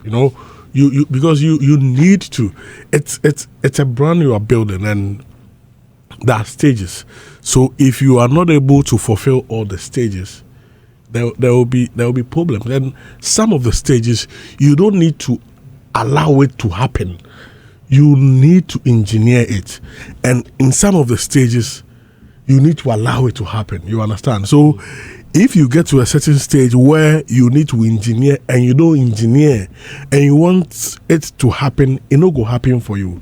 If you get to that point where you need to allow it to happen and you are going to force to engineer, it not go be for you. So I mean, he needs to sit with his team and look at what they are doing right and what they are not doing right. Because for him to get nominations, I mean, it's a testament of the fact that his works have been accepted. Now the final part, according to the Grammy nominations Rocky has had, he's had all of these nominations, but it's left with the final part. So that's a winning. So I think together with his team, they need to do a lot of introspection and look at what they need to add up to his craft for him to get that needed attention. I don't think anybody hates him. He's a fantastic rapper. And the industry is not fake. Fantastic talent. Yeah. I don't think it's fake because he's enjoyed the industry before. I mean, when there was a lot of support for him in terms of his labels. Now, why are you not supporting now? Why are you not I don't even remember the last time I mean, the last time I got to know because you are managing because you are managing a gospel artist, you don't listen to secular music. The last is time, that what you are trying to say? No, the last time I saw his why project, are you not supporting? I reached out to him to do a story for him, and I mean, spoke about. I've not seen a lot of action from his point. One of the fun day, I don't know what was the last project and activity they did aside the project. She'll be able to tell us. What was the last activity? Please, it's your time to do submission. You understand? So we want to see more action. I mean, at times when we see more action from him, the frequency, no form. That be the thing. We need a lot of consistency from his side, and I think that consistency will overshadow the hate. Okay. I'm fine. Say a come by force. Anyway, lots of businessmen have lost interest in Ghana's creative space, and Ashes is the one speaking. Renowned artist, manager, and entertainment pundit Nana Poku Ashes has stated that the lack of business structure is driving investors away from Ghana's creative sector. How true is this? Well, he says it's forcing artists to become dependent on government support. Speaking during Ghana WebEx Spaces discussion, Ashes stated that many businessmen have been forced to pull out of investing in artists due to no definite pathway on how to recoup their investment. He said that a lot of structures are not in place. A lot of businessmen have lost interest in our space. If I'm a businessman and I want to invest money into a craft and I call 10 people to give me a business plan, 8 out of 10 people will not be able to tell me how I'll make my money back, he said. Now, according to Ashes, the existing revenue streams are insufficient. How are they going to make the money back? Will they depend on the shows? How many shows are they going to play? Streaming is not enough and royalties don't work. So if someone is investing in $1 million, how is the person going to get the money back, he asked. The entertainment pundit attributed this failure to the collapse of a system designed to protect and monetize creative works. Nana Poku Ashes on the creative sector. In fact, I saw this article on social media, and the person who shared it says, ingratitude of artists is the reason why investors are running away. But anyway, we have our team here, and I think I'll start with you, Adam. Actually, speaking on investment in the creative sector. Sure, for me, some investors will go. It's not even only in the creative art. I mean, there are a lot of sectors. I mean, yearly you have some invested exits, some coming. You understand? If you go to the sports industry, it's happening. If you go to the retail market, everywhere, awards section, some will go, some will come. Because as we are speaking right now, Joe Metal has expanded his reverb studio. I mean, a new edifice at Soweto where he's relaunching today. And if you look at what he had when the studio started from Osu to Weja to here, you'll see that there's an expansion where now he has a main studio, has a rehearsal studio, recording studio, launches, and I mean, areas people can sleep, main control room, among others.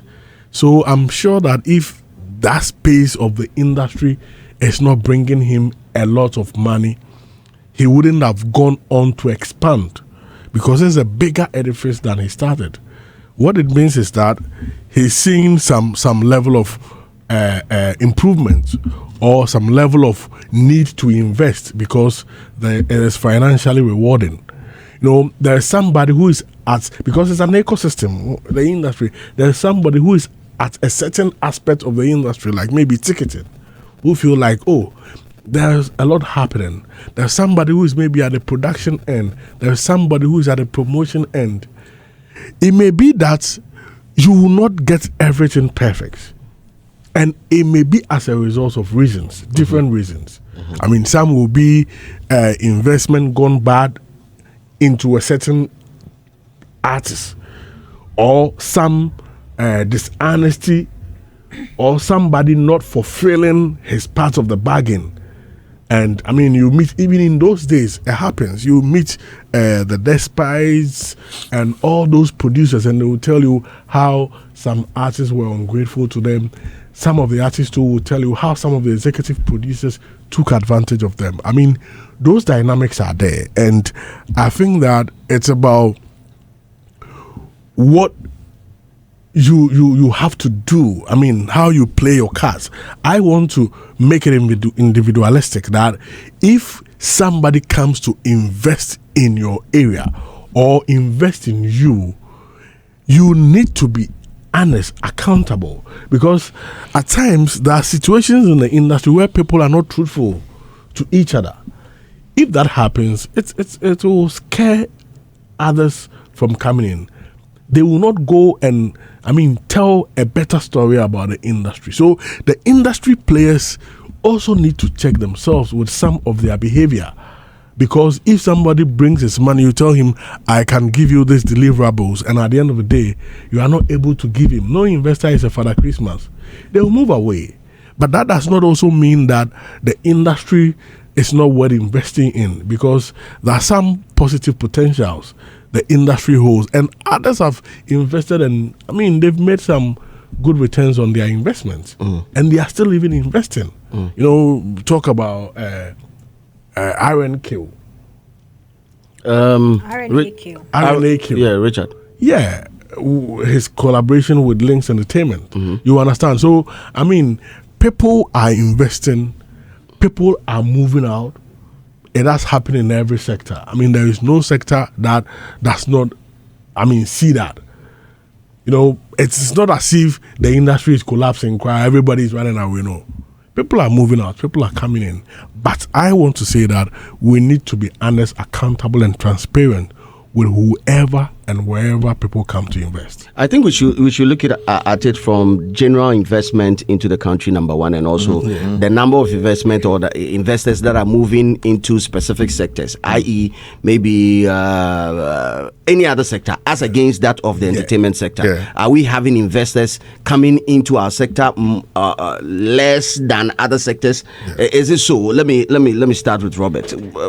Generally, investment organ to saying, are we having?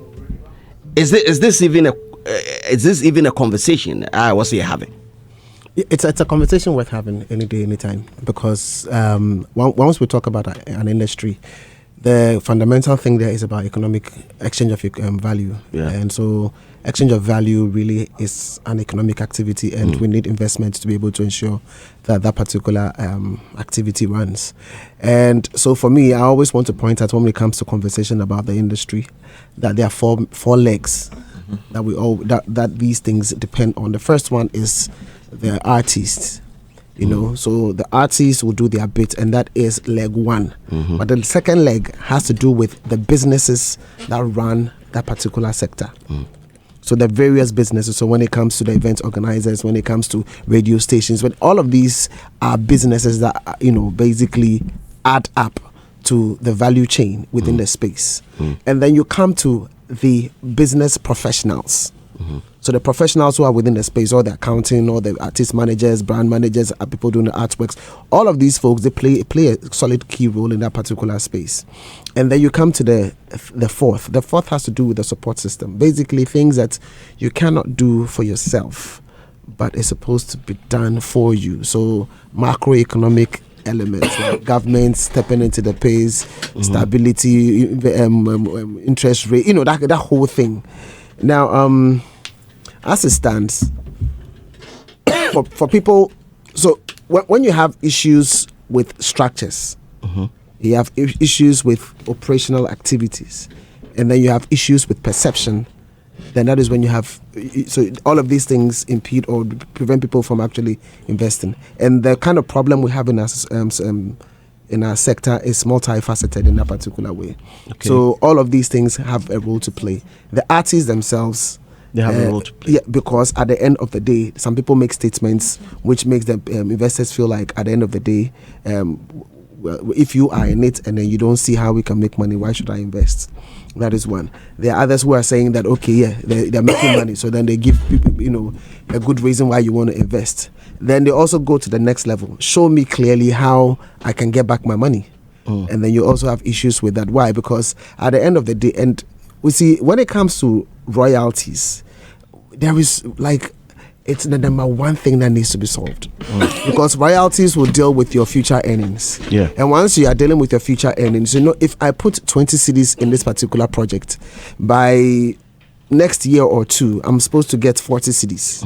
And so this takes care of that kind of stuff. But when the royalties are not guaranteed, then it means that you're supposed to focus on only shows. And shows, you can't predict, like the predictability of shows in terms of revenue from that particular area has question marks. If you are able to monetize your image to that extent, then you can get some value from endorsements.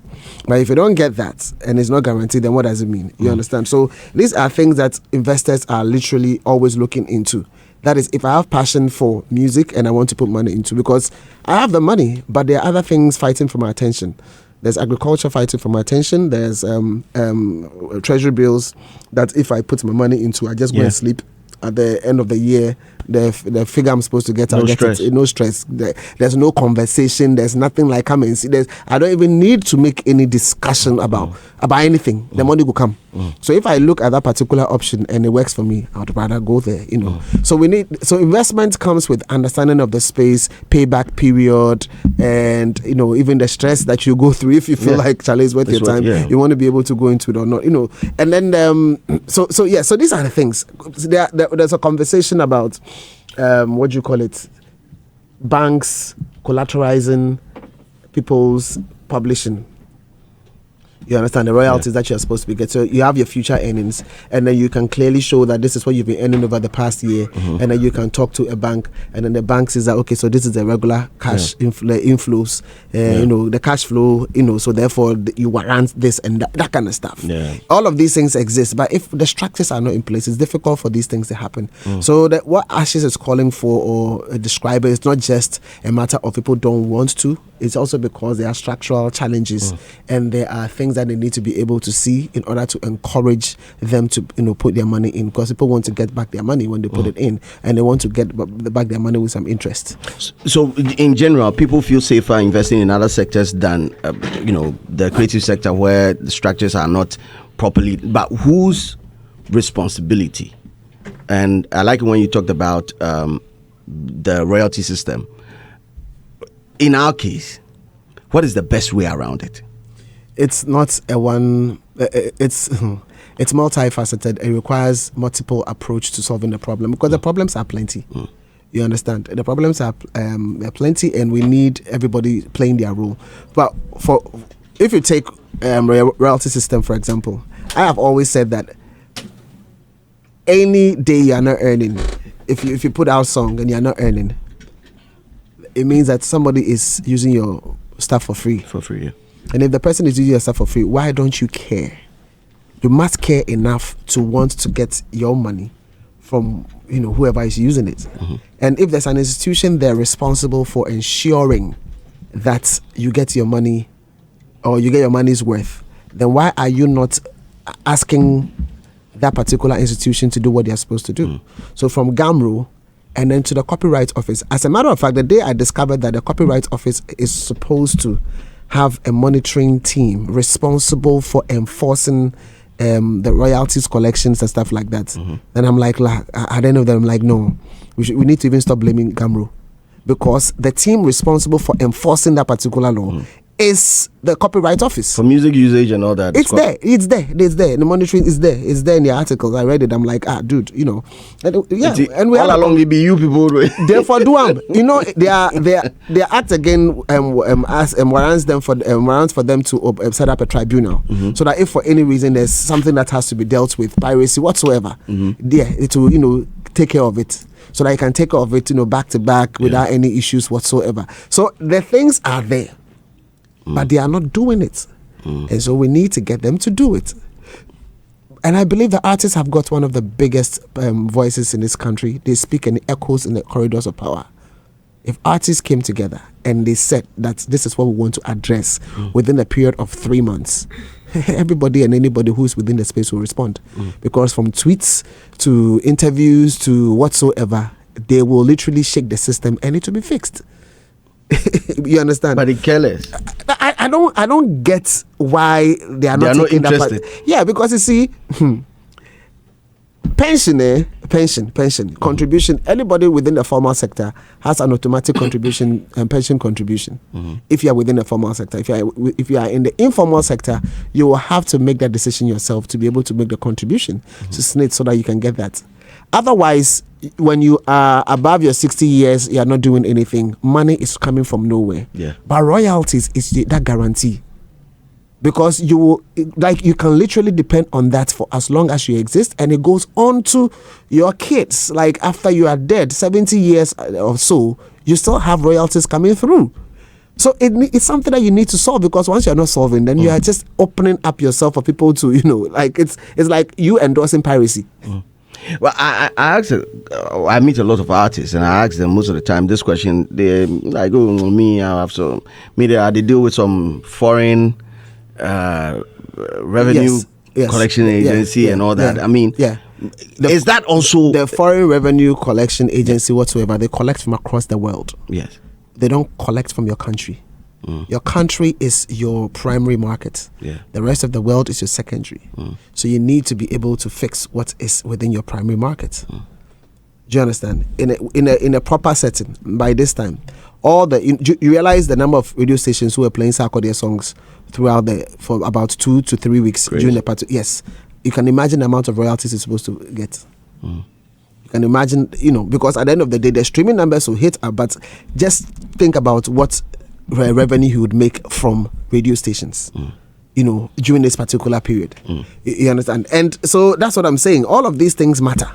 You know, so your primary market, you have to deal with that and you have to solve it. And I think for me, every artist must care enough, not just by feeling, but must care enough by taking action to ensure that this thing is resolved, because it is their insurance against the future. Tilly, what is the Japan war? On the road, Ghana, I was distributing in your hunting. Now more can they about. Question a day. Topic in the day, there be more can they about the royalty system, no I see. So the investments. Yeah. Then come on is investment. On investment, but I wanted to know your artist at the Japan. About royalty system in Ghana. Oh, she has an artist. Yeah. Oh, she's an artist manager. Yeah. We have to change her title. No. Wait. Give me next week, because to change your title. There's something on the horizon. So there was a dropping on our No. There's something on the horizon. Very, very near horizon. It's in a okay. If I break down that word, it means who is rising. Yeah. So I think for him, he hasn't even reached the part where his song makes any impact to that level to probably say or monitor it. And you know, as part of the process to get your money from Grammy, you must show evidence of the song being used, as in being played. So usually, the last time I spoke to Anchorex, there has to be, that's why some artists, when they see that somebody's playing that, so they record it, video, so the use of the song as part of saying that, oh, I'm going to claim my song is being played, show that evidence. So for now, the individual doesn't have to show evidence. So. No, that's why they do monitoring, so they are responsible for monitoring, and then they use based on the monitoring, like the results of the monitoring, that's what they use in doing the calculation. But because the monitoring is so when you are going, at least you have proof that yes, my song is enjoying some play on the airwaves, just in case their monitoring system has not caught on to that yet. Then you have evidence of it. But he has I think because he's now trying to find his feet here in Ghana, I say he's doing more of the online one, pushing it online. Hopefully, once we plug ourselves here, well, you focus on that. Of course. Like I hope I want to say, watch out the money song. But with respect to investment, yes. What's your take on it? Yes, I think investment remains one of our biggest problems in the industry, this particular industry, especially because our industry is music led. So when you sit with artists, I think one of the big problems for them is investment. When you talk to if I get money, if I get this, if I get that, if I get this. Now the conversation now becomes the few who have that financial support, or the few who do things and get that financial benefit that an investor probably wants to know. How often do they have access to those kind of information to even make an informed decision? You will sit with a movie producer. They are telling you, oh, movie it was good. How much did you make? Box office call to me for number beyond Toso. So you are there and you're like, yeah, you said it was good. How much did you make? Because you can sit here in Ghana and we know how some movie did in box office Hollywood. Opening weekend. So I'm just adding to that. Please do. And that is why we need the professionals, like the business professionals in the space, so that they are able to give you clarity on, if it puts, this is what I've been able to achieve when we invested $10,000 or 10,000 Ghana cedis. This has been the result. If you put 50,000 into this particular project, I'll be able to market in 7 more areas, and we, based on this particular data, we are expecting to get another 500 people watching, which will translate to this. So if you have 50,000, we can amplify our impact and be able to generate this amount of money. So what it means is that we can pay you back in 1 year. And your amount of money you'll be making, this is your principal, we'll give you that, and then the interest is this amount, and it's even higher than maybe treasury bills rate or so, that kind of stuff. They're like, okay, good. It makes a lot of business sense. Good. So that kind of language, that is what we are supposed to be speaking. Exactly. However, even those that have that kind of system that works for them, in this industry, not everybody is not seen top. People actually have structures that work for them. I'm sure certain organizations have been able to stay consistent now because they have found ways to make things work in spite of the industry being in shambles. But even for them, when you ask them questions like, so how did you get this? How did this, or how much did you make from this? Or even the loss, I think one person that will probably tell you how much he's losing or how much he's making. They make it crowd but how much is losing is George Quay for his stage production. He will tell you how much is investing, how much is losing, but how much is making it. Where you start properly for you. And I think all of those information will make the industry a bit more attractive for investors. Because with the example you gave with the farming thing, right now the farmer will say they know that the cocoa price, a bag now is 3,000 and something amount. They know what they are going in for. They know that if I invest like this, there's a potential I will get this if all the elements are okay. So how come your industry, I don't have anything I'm looking on to say, okay, even if I want to invest in this production in this kind of magnitude, so even if it's the film sector, if I want to do this, how much does a weekend of premiering at the Silverbird Cinemas, if you want to even do Silverbird at the West Hills, and how much do you even make if we fill all this? Because the cinemas, they all have numbers of seats there and the amounts. So averagely, how much do you make? Like such information, I don't know why we have this way of protecting everything. That's sometimes I feel like if we are open a bit about it, it can help. It will give somebody the confidence to say, okay, then I have some money here that I probably don't have any for immediately. Let me see if I can do this investment. But there's no, investors literally have no, and the reason why this conversation is important. It's not just about investors not coming, it's about investors leaving as well. That is also a problem. The few ones left. Yes. So we are not attracting, and then the ones that come in, the one that take the leap of faith to think that the industry is good, when they come, they realize, hey, make a go back. Make a come out for this corner. And I have a typical example of somebody like that I know. The person go. The person enter because the embellishment in our sector be too much. So it enter with, hey. Okay, I'm sorry. you open the door. Okay, I'm sorry. Wait. Okay. What's you say? So it's not just about they not coming, it's about the few the ones that have faith. When they come to, they are not able to stay. Because once again, there isn't transparency enough in our sector. And that's a different conversation. Another. There is no transparency.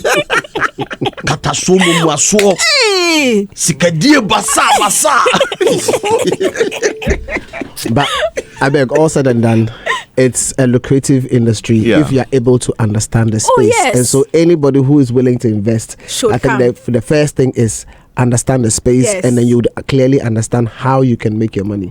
I mean, if you check on the principles of investment, one of them is for you to understand the space in which you're going into. It's one of the key things. I think that if they do understand, they'll know exactly how to put things in its right perspective. As a matter of fact, if we had more business folks within the space, I'm sure all these Gamro conversations and stuff would have been sorted out, because if you're expecting your money to come from Gamro, you the businessman, you could treat things differently. If the institution is supposed to be up and running, and copyright office the level of advocacy Charlie, it would change. But you made mention of a point. You said perception, and perception is also one of the things, the key things, especially if people feel and if you have artists or players in the system saying or talking about the industry that Charlie, we said be the same like that. It's also one of the things that also drives investors away. Now, let me give an example. I think one of the bad conversations that happened was for an artist, and I think it was Shatta that had that conversation. That's Odin Nisikabe Ebe shares a new more video called What you say? Meanwhile, there are a lot of artists out there who are going around asking for investors to support their videos, asking for brands to say, "Oh, put your something in this particular video because I can give you this eyeballs for you to make this," that kind of thing. So, if you are a lead in the sector, you sit or you make public. If you even think it's just our dream, but you make public the fact that even you, that's the thing revolves around you. It is your career. It is your way of making money. Even you don't see that worth enough, and you put it out there. What's the octave in your voice? Are you pitching up? A pin. She's speaking out of but I think that one, there are two sides to it. I asked there are two sides to it, because you see, Bulldog also said that it feels a visualizer is enough.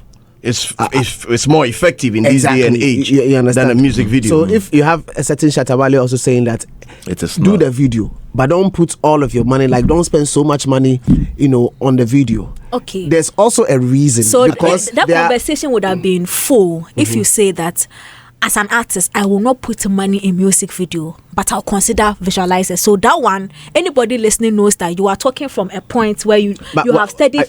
Are you saying he said you shouldn't put money in the video at all? No, he said he will not put that much money. Yeah, so and he gave another option. And or contradicting with. Yeah. So what I'm saying is that once you say much money, then you are referring to the limit to which he is willing to go. There's a cap. Yes, you understand what I'm saying? Yeah, and there are also positives in that particular light, because sometimes you're an up and coming act, you don't have all your money, you invest so much, and you don't have any investors, so to say, whatsoever. And then your question is, how are you going to get back your money? Yes, it can raise your reputation, image going up there, and all of that. You put it out on YouTube. When are you going to get back your money? So it's a conversation. But is it a sustainable plan or something? So that's the question. Is this that's why you understand? See, so it's this particular is the conversation. peculiar because he was talking about himself and his crafts. Okay, so you are valuing on the value of him as an artist and his level, and the kind of the influence that he wields away to meet a changing narrative. An investor's mind, not necessarily even for the young artist who is struggling. If a young artist is struggling, or if somebody like Bulldog who invests in talents, or probably invest in talent says that, oh no, I would rather see this one as a more profitable thing to do as compared to this. And you know what Budo did? He compared something to it and gave you why this to him with the current scope of things in the industry, this will be better. But if you as an artist, that's when we say top 3, top 2, top, you are among, any top will be able to top, you do among. Say top. That the top was top. You say for me, for myself, I would not do this. Like I will use this money for that. It doesn't really put your business, even your own business, in the good light for a possible investor who might probably want to give you the same amount that you are not willing to use for yourself. Yeah, that's why I put it to So Kitty. at the end of the day, when you say an investor coming to invest in a video, then the question is, how is the investor going to get back their money? So that still stands, because if you are going to put X amount, if you can put 10,000 and you are willing to put in 100,000, you manage to convince the person. The question is, how is the person going to get back the 100,000 Exactly. and over what period? So it is look worth at the options. the conversation. Placement. You can do covert. Okay. You can do covert advertising in the video. But that's different. Where people can do placement. Yeah, but that is advertising. That's different from the investment that is going into the project. Yeah, so you are talking about how the investor will make his money back. Yeah, no, but that's different from the investor. Like separate the two. What you can do with a music video, for example, I know I've had conversations with some brands, and then what they want, do some placement. They did their placements and all of that, and that one is, I want to do a video. I want to bank on this particular artist. This is how we are going to fund the stuff and everything. That's a bit different. So is it not a money which will go back to the investor? So you are not. You're saying what if somebody wants to put his money in music video? How does the person recoup the investment? Yes, and I'm saying you can do covert. Plus other things. So you are looking at other ways YouTube too. I mean, that ways music video will bring you money. That's all I want to say. Yeah, there are ways a music video will bring you money, but question it's not necessarily. I don't know how to put it. The investor, you are asking for 10K. I want to get back the 10K plus some interest. You are saying that if I put out the stuff, how am I going to get back my money? I say you should do, but you need to convince a company to do the advertising before you can even say that this is a win. So it is not, one is not dependent on the other. What I'm trying to say is that a strategy it's a possible for making avenue. Do you understand? It's possible. Yes, I agree. Yes, except possible. I don't want you to tie it to the investor. You know what I'm saying is, you have a conversation. I mean, what if you don't get a company to sponsor? What if I get? What if you don't get? What if I get? If you get, cool. But what if you don't get? I mean, so every investment is a form of risk. You need to understand that, so it can happen. No, but there's also a certain certainty of that you need. Yes. Yeah. But because I can't tell you I'm giving you 100,000. No. And you tell me maybe. No. It's not about maybe. It's not about maybe. I mean, the investor understands what is bringing his money in. I mean, I'm not sure you just wake up, take your money, and it is not even about the money coming directly from the video. I mean, the video is going to add up to the building of the artist. So I'm not sure your money is like you are only recouping from the video. You are recouping from the brand as well. So if the video further enhances or spotlights the music and the music blows, the artist has gigs and other engagement which can also bring you money. Yeah, we understand. Aside what you are getting so from. that language is understood, but from the perspective of investment, you need to be able to quantify. Of course, this is quantifiable. I mean, because I've seen it before. So I mean, we have worked on a project, and a music video project. It's not about even just the music video, the song and everything. Okay, you understand? And I mean, so you did a whole project with an investor. It's not an investor. I mean, this one the artist invested. Okay, then you're mixing the two things. No. So because we are not saying that. What I'm trying to say is that.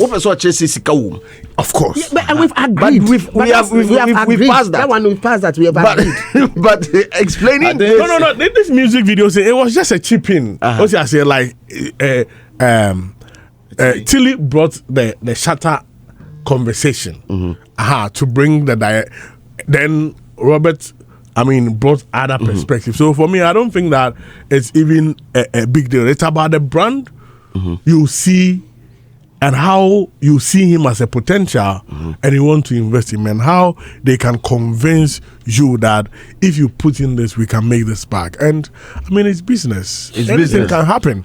And you know, when Kitty came, I put it to him that in terms of the submission wanted to make in terms of, I mean, people not seeing, or people, when it comes to people's saying negatives about the industry, the artists, some of them too have also contributed, you know, and he, in a way, did not highlight that, but he also brought up an issue of the pundits also contributing to investors going away because of the negative comments. I mean, you cannot take those tools out. I mean, the pundits, some have a role to play, and the artists also have a role to play. I mean, you cannot take the artists out of conversation, because yes, say odomochichi finswase be catch us dente obomochichi ofinswase be catch us dente mewa yenyinechi Dabi. So if the artists who is in the soup themselves are, I mean, that's a big question, a big conversation, bringing out negative energy. I was coming to that on my point. Comparing pundits And the Tilly, artists, who who do you think shoo away investors the most? I was coming to the point where, one, we need to, you've all said, because you be artist, so by so you've all said what needs to be said. Don't relax. So but they listen around too. As you were all making the submission, you made it rightfully, but there's one thing: we need to be intentional, and we need to be strategic as well. When you say we, who? Because there is a media bit, and the media. No. I mean, I'm not separating anybody from anything. Your first responsibility is to the people. It's not about painting somebody white. I'm just saying. The reason, saying what it is. I'm saying that if you say the we, the media is part of the we. However, the media, our first responsibility is to the people. So we are not. What responsibility? I'm coming. Our responsibility is about truth.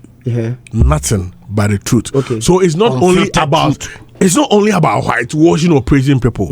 No, we will have to balance it, because our responsibility is to the people, and we have a responsibility to tell them the truth at all times. All right. Are you aware that there is knowledge before truth? There's knowledge before opinion when it comes to punditry. Yeah. As a rule of thumb. So what are you driving at? So a lot of people propel things that are not founded on knowledge. So it also creates perception. Perception, unfortunately, is reality for those who may not necessarily know the space. Yes. And so if what we are projecting does not paint the right picture because of our ignorance or lack of knowledge or half-baked information, whatsoever, that one there you have a at point. the end of the day, yes. So when we talk about the media, let's not make it feel like, because you were mentioning something that was directly connected to journalism code. Of course. Good. And it's not everybody. So that's what I'm saying. Hold on. Don't go. Hold on. So it's not lies. everybody who is in the space who is a journalist or subscribes to the journalism code. Yes. Even though we are all supposed to. But because when you're coming on radio, come and tell the truth. I mean, don't go and throw now a allegation. And people even think that just the mere use of allege in certain situations is an excuse. Allegedly. No. You can be sued for even using alleged. That is not even an excuse. I mean, one of the biggest defense for defamation is truth. Okay, so back to this whole conversation about investors. As I said, we need to be intentional in our conversations, most importantly, because you see, when we talk as pundits, it goes far. But it's when an artist talks as an artist, it goes further than we the pundits, because they have star power. Thank you, star power. So if artists are watering down the weight of the industry, trust you me, it's not you and me or anybody here who would come and convince the investor. If the person, the one the investor has come to invest in, is watering down the weight of the industry, me and you, dear, what can we do? It's like I'm coming to give you money, and you tell me you don't need the money, and Robert comes to say he needs the money. Who would I listen to? So we need to be intentional, including the artists themselves. Yeah. That is Especially the the we. artists. That is what I'm trying to say. You are bringing espe. No, that is what basically that is what I'm trying to have say. the star power, and they are in the business that you are coming to put them on. Yes. So or no, see at the end of the year. If an artist is given the opportunity and says that there's no industry in Ghana, what is the investor coming to the invest industry in? is fake. Kiddy says the I'm not. I don't. No. Don't link it to Kiddy. It's not just I'm Kiddy. saying, I'm re-echoing something he said. I mean, it's a fact. So. Industry is fake. What has that? He says the industry is fake. That is where I'm driving at. That? No, but I agree with you. Why was your problem?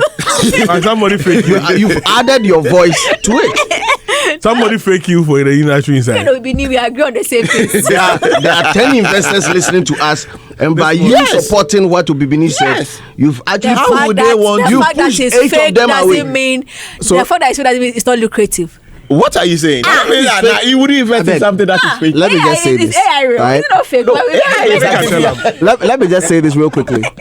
For as long as there are people in the space who are succeeding, who are excelling, who are making it, it means that there is a way. Thank you. And the only thing is for people to find and understand that way. Show us the way. Yes. If you can find that way, you can invest and you can make money, because there are people in there who are making it.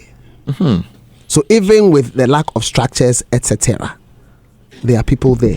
But as an investor, won't you be concerned about the numbers? No, you should be concerned. But you see, that's what I'm saying. One of the rule of thumbs when it comes to investments is for you to have domain knowledge, domain information about the space that you are willing to invest in. Because the success rate also plays a critical. Yes, so that one opens the door for more people to get in. If I'm rest assured that I'm holding 100,000. And in between agriculture and, let's say, the creative space, if I go buy, let's say, 10 bags of maize seeds and 2 bags of fertilizer, I'm going to get, let's say, 200,000 at the end of the harvest. As against that of, let's say, the entertainment space, okay, who am I or what project am I going to embark on? How am I going to get it? How many people have done that and successfully recoup their investment? Don't you think the success rate also plays? Success rate will always play a role. However, what I'm saying is that there are people there showing us a way, and that's the reason why a lot of young people want to go into that particular space, which also speaks to the fact that they are succeeding. And so if they are succeeding, then there has to be a way. And if you're interested in putting your money, one of the rule of thumbs is for you to understand the space in which you want to operate and how to make it successful. And so you need to be able to understand that and find the right team who can get the stuff done and then move into that particular space. I understand that there are issues. However, there are also people who are succeeding.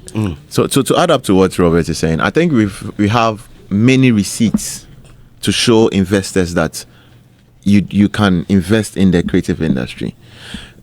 Let's cast our mind back a little. Filling of stadiums. The recent one is Rapperholic. Yes. Just a simple question. I want to put it out here. If you're an investor and you've seen or you saw what happened at Kumasi or in Kumasi, would you want to invest in Sarkodie's craft? Next time he comes to you and say, "Oh, so right now I want to do a 360," and there's a go ahead, would you want to? Yes. I'm telling you this that I was there with some big guys, right? Some big business guys in Kumasi, and 2 of them, right after the event, were like, Slim, now, say stadium you get DJ. Saying their conversation. Saying saying bad. And it's a good thing. So let's nobody. My issue is the way we downplay the industry. Trust me, there are other countries that wish they had what we had, or what we have. It's like Obia, sorry, then the industry is fake. The industry is this. It's a delay or and there is no industry without challenge. There is no industry without challenge. So that's what I'm saying. There are lots and lots of receipts that we can show that the industry is good. So we should if you do some rough calculations right now, Saf. If you say VIP, right? Everybody that was there, 4,000 people. We forget about tables for now. Everybody that was there paid 500 cedis, right? Times 4,000. Charlie, this conversation. Then you now say the other stands about the approximate 14K. Everybody pay 100. So that's how much. If you calculate, you are in excess of 3 points. You understand? Million so therefore, these are things that investors want to do. And the big guys that called me, I actually booked 2 tables for them. 2 tables. One was 15K, the other was 20,000. See. So imagine the other tables and Claim you guys. So I understand what we are doing. No, I understand what we are doing right now. We are protecting the industry as well.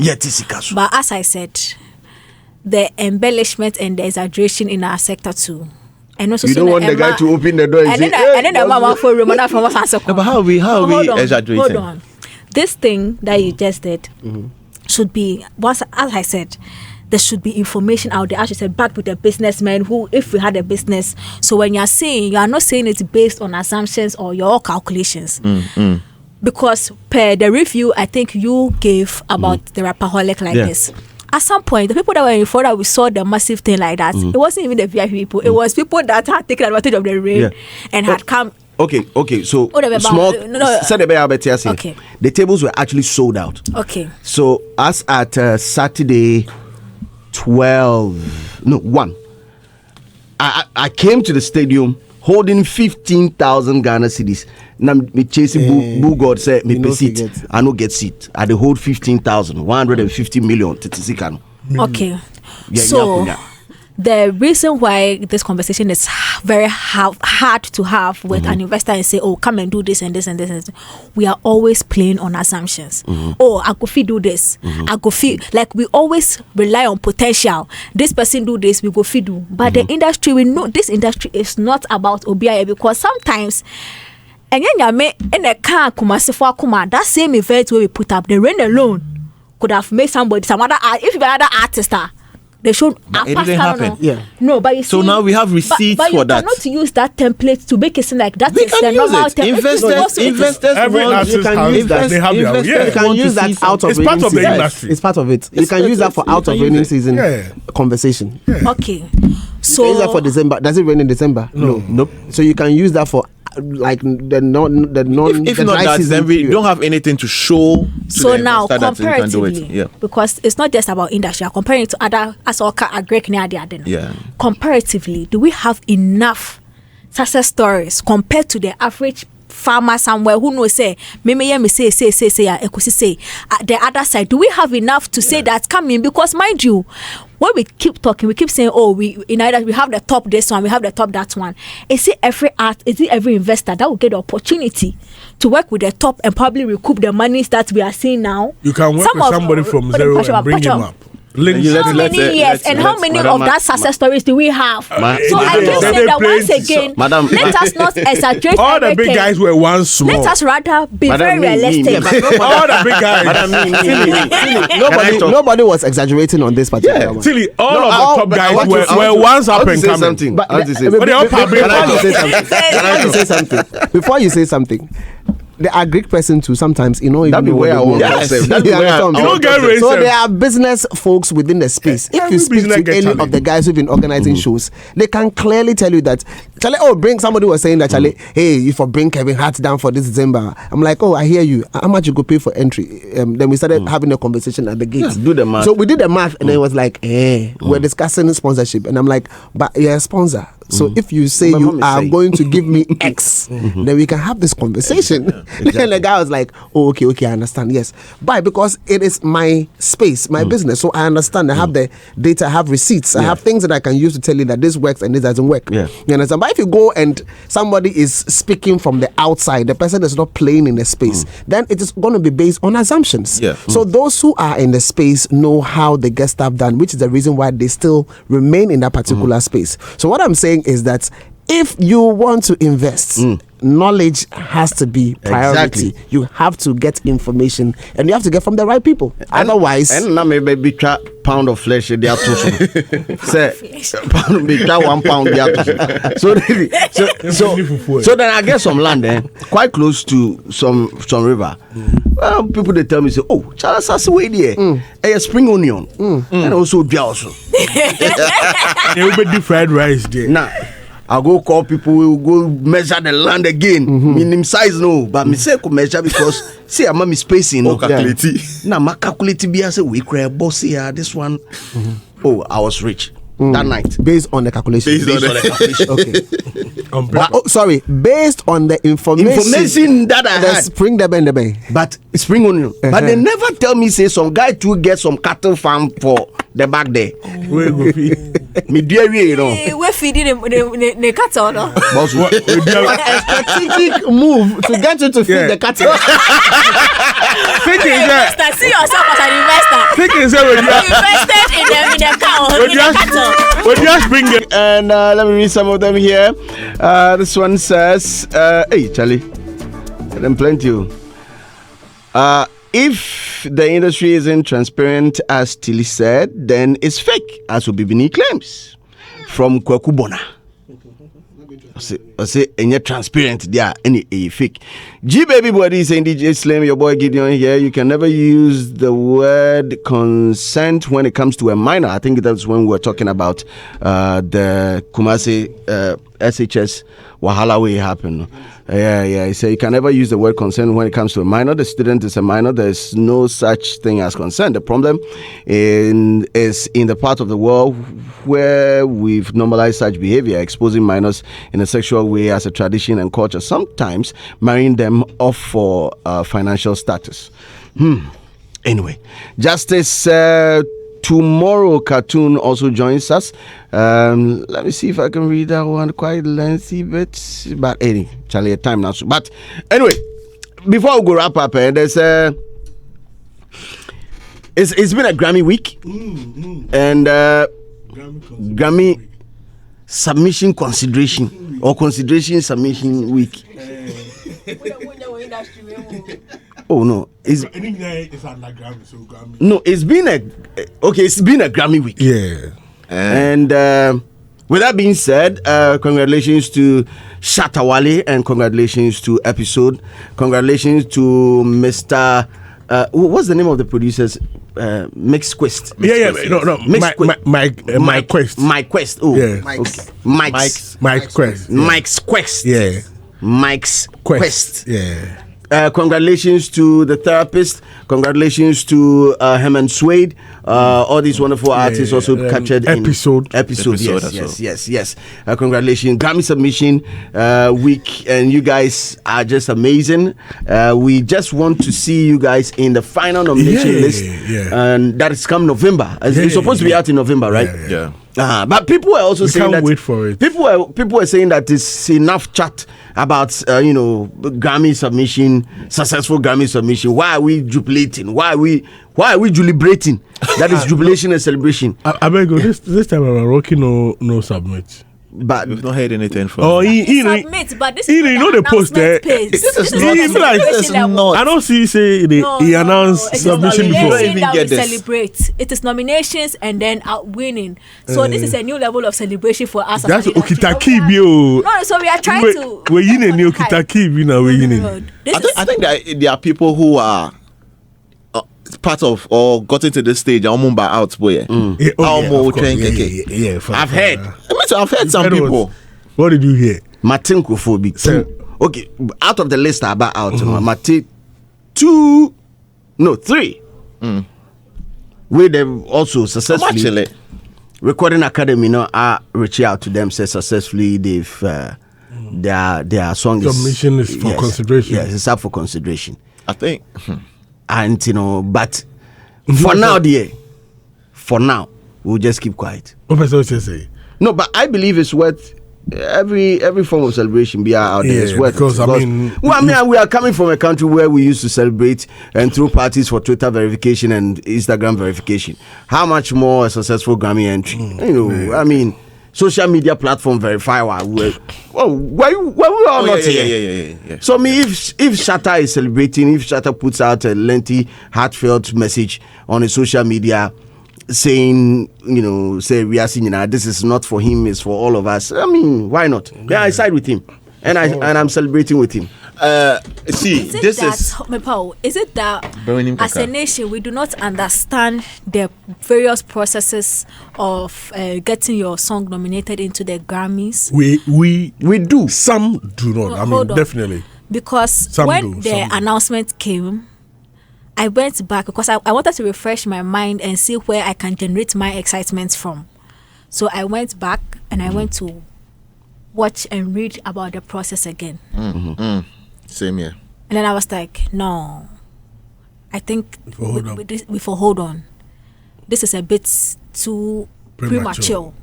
However, somebody also made a comment. You cannot dictate what is worth celebrating for somebody. Exactly. So that was where I was like, okay, then it's okay. Because ABR no. What you saying? For me to write to Grammy and they consider it. What you saying? So I was like, okay, maybe he sees this as a big deal, so he's celebrating. However, if we are to go by the process of getting your song into the Grammy for consideration nominated, and this is not the level of celebration yet. We not reached the level of celebration yet. Yeah. Hopefully, get it. For him and others that have past the first level that they can get to the level where we can all as a nation celebrate and then dedicate and say this is not for me, this is for Ghana, this is how I say, because giving consideration for Ghana there it be too early. I think I side with Tilly 110%. At this point, I would give an advice at the end of it, but at this point, this is when you need to reach out to people. When I say people, not just any or every other person, but we are reaching out to people who are part of the academy, because this is where you need them the most. This is not a time for you to throw jabs. This is not a time for you to come and loud it. And you see, when somebody does something and you don't understand, you initially you laugh. We were in this country when Stone Boy dropped an artwork. Most of us didn't understand what he was doing. For your Grammy consideration? Yes, most of us didn't understand what we were doing. But you see, this is it. You put those artworks there. It's like you apply for a job. Then you need to convince the HR that why are you weighing that? You've done all of this so that the people in the academy, you don't know all of them. I can be seated with you. I might be part of the academy. You would not know. And you can't reach out to every single member of the academy. But you need to put something out so that when they chance on it, they know that this is the artist. This is our reference point. This is what we can see and say that XYZ is what he has done, so he deserves to be nominated or to be considered. Do you get it? So understanding of the industry plays a very key role for the artists and the people in the industry. Do you get it? So for me, when I see people celebrate, I'm like, okay, they are celebrating because this is their level of understanding when it comes to these things. But for me, my little advice, especially the other people, yes, I know some people have reached out to some academy players or people in the academy and they've started a conversation. But I'm saying this to the SM boss, the SM family, the whole movement. They should render an apology to the industry they sort of insulted and the industry players they disrespected. Over what? Because over what? Relax. Because it has gotten to the point where you need these industry players who are on the board to put in a recommendation for you. How do you know they don't already have good relationship with those people? How do you know? I'm asking you. You are saying they should render an apology. How do you also know? And besides, that they don't have a good relationship. Is it about the work or is it about his attitude that they are awarding?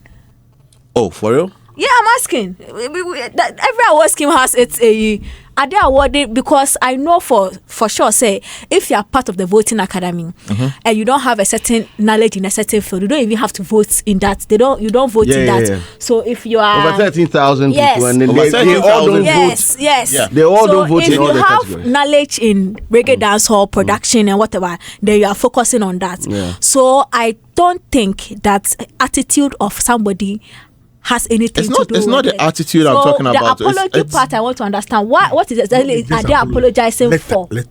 apology letter no to what exactly for them to now consider him as a dancehall artist that he already is. No, he's or changed. to say what Bonnie and me and now for me. Oh, Charlie. Rough.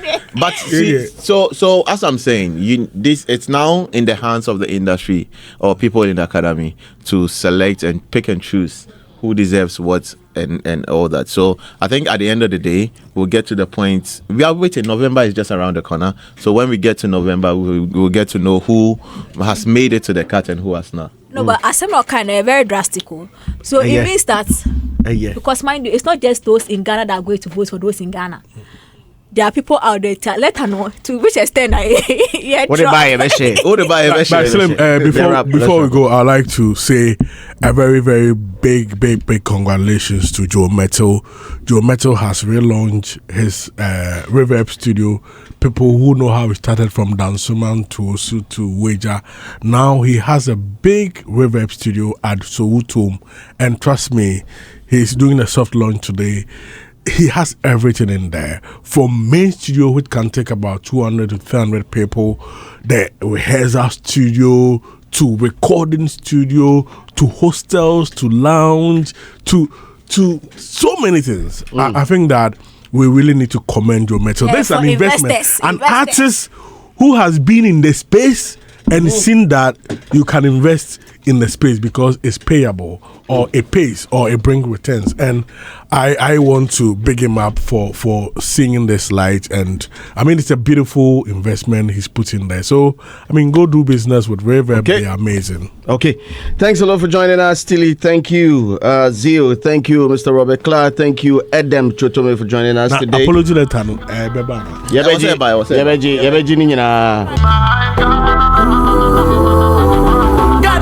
Thank you to our listeners for also joining us on our social media platforms and also listening to us in your cars, in your homes, wherever you find yourself. God bless you so much. My name is DJ Slim, officially signing out on Showbiz Review Extra. This is Hits.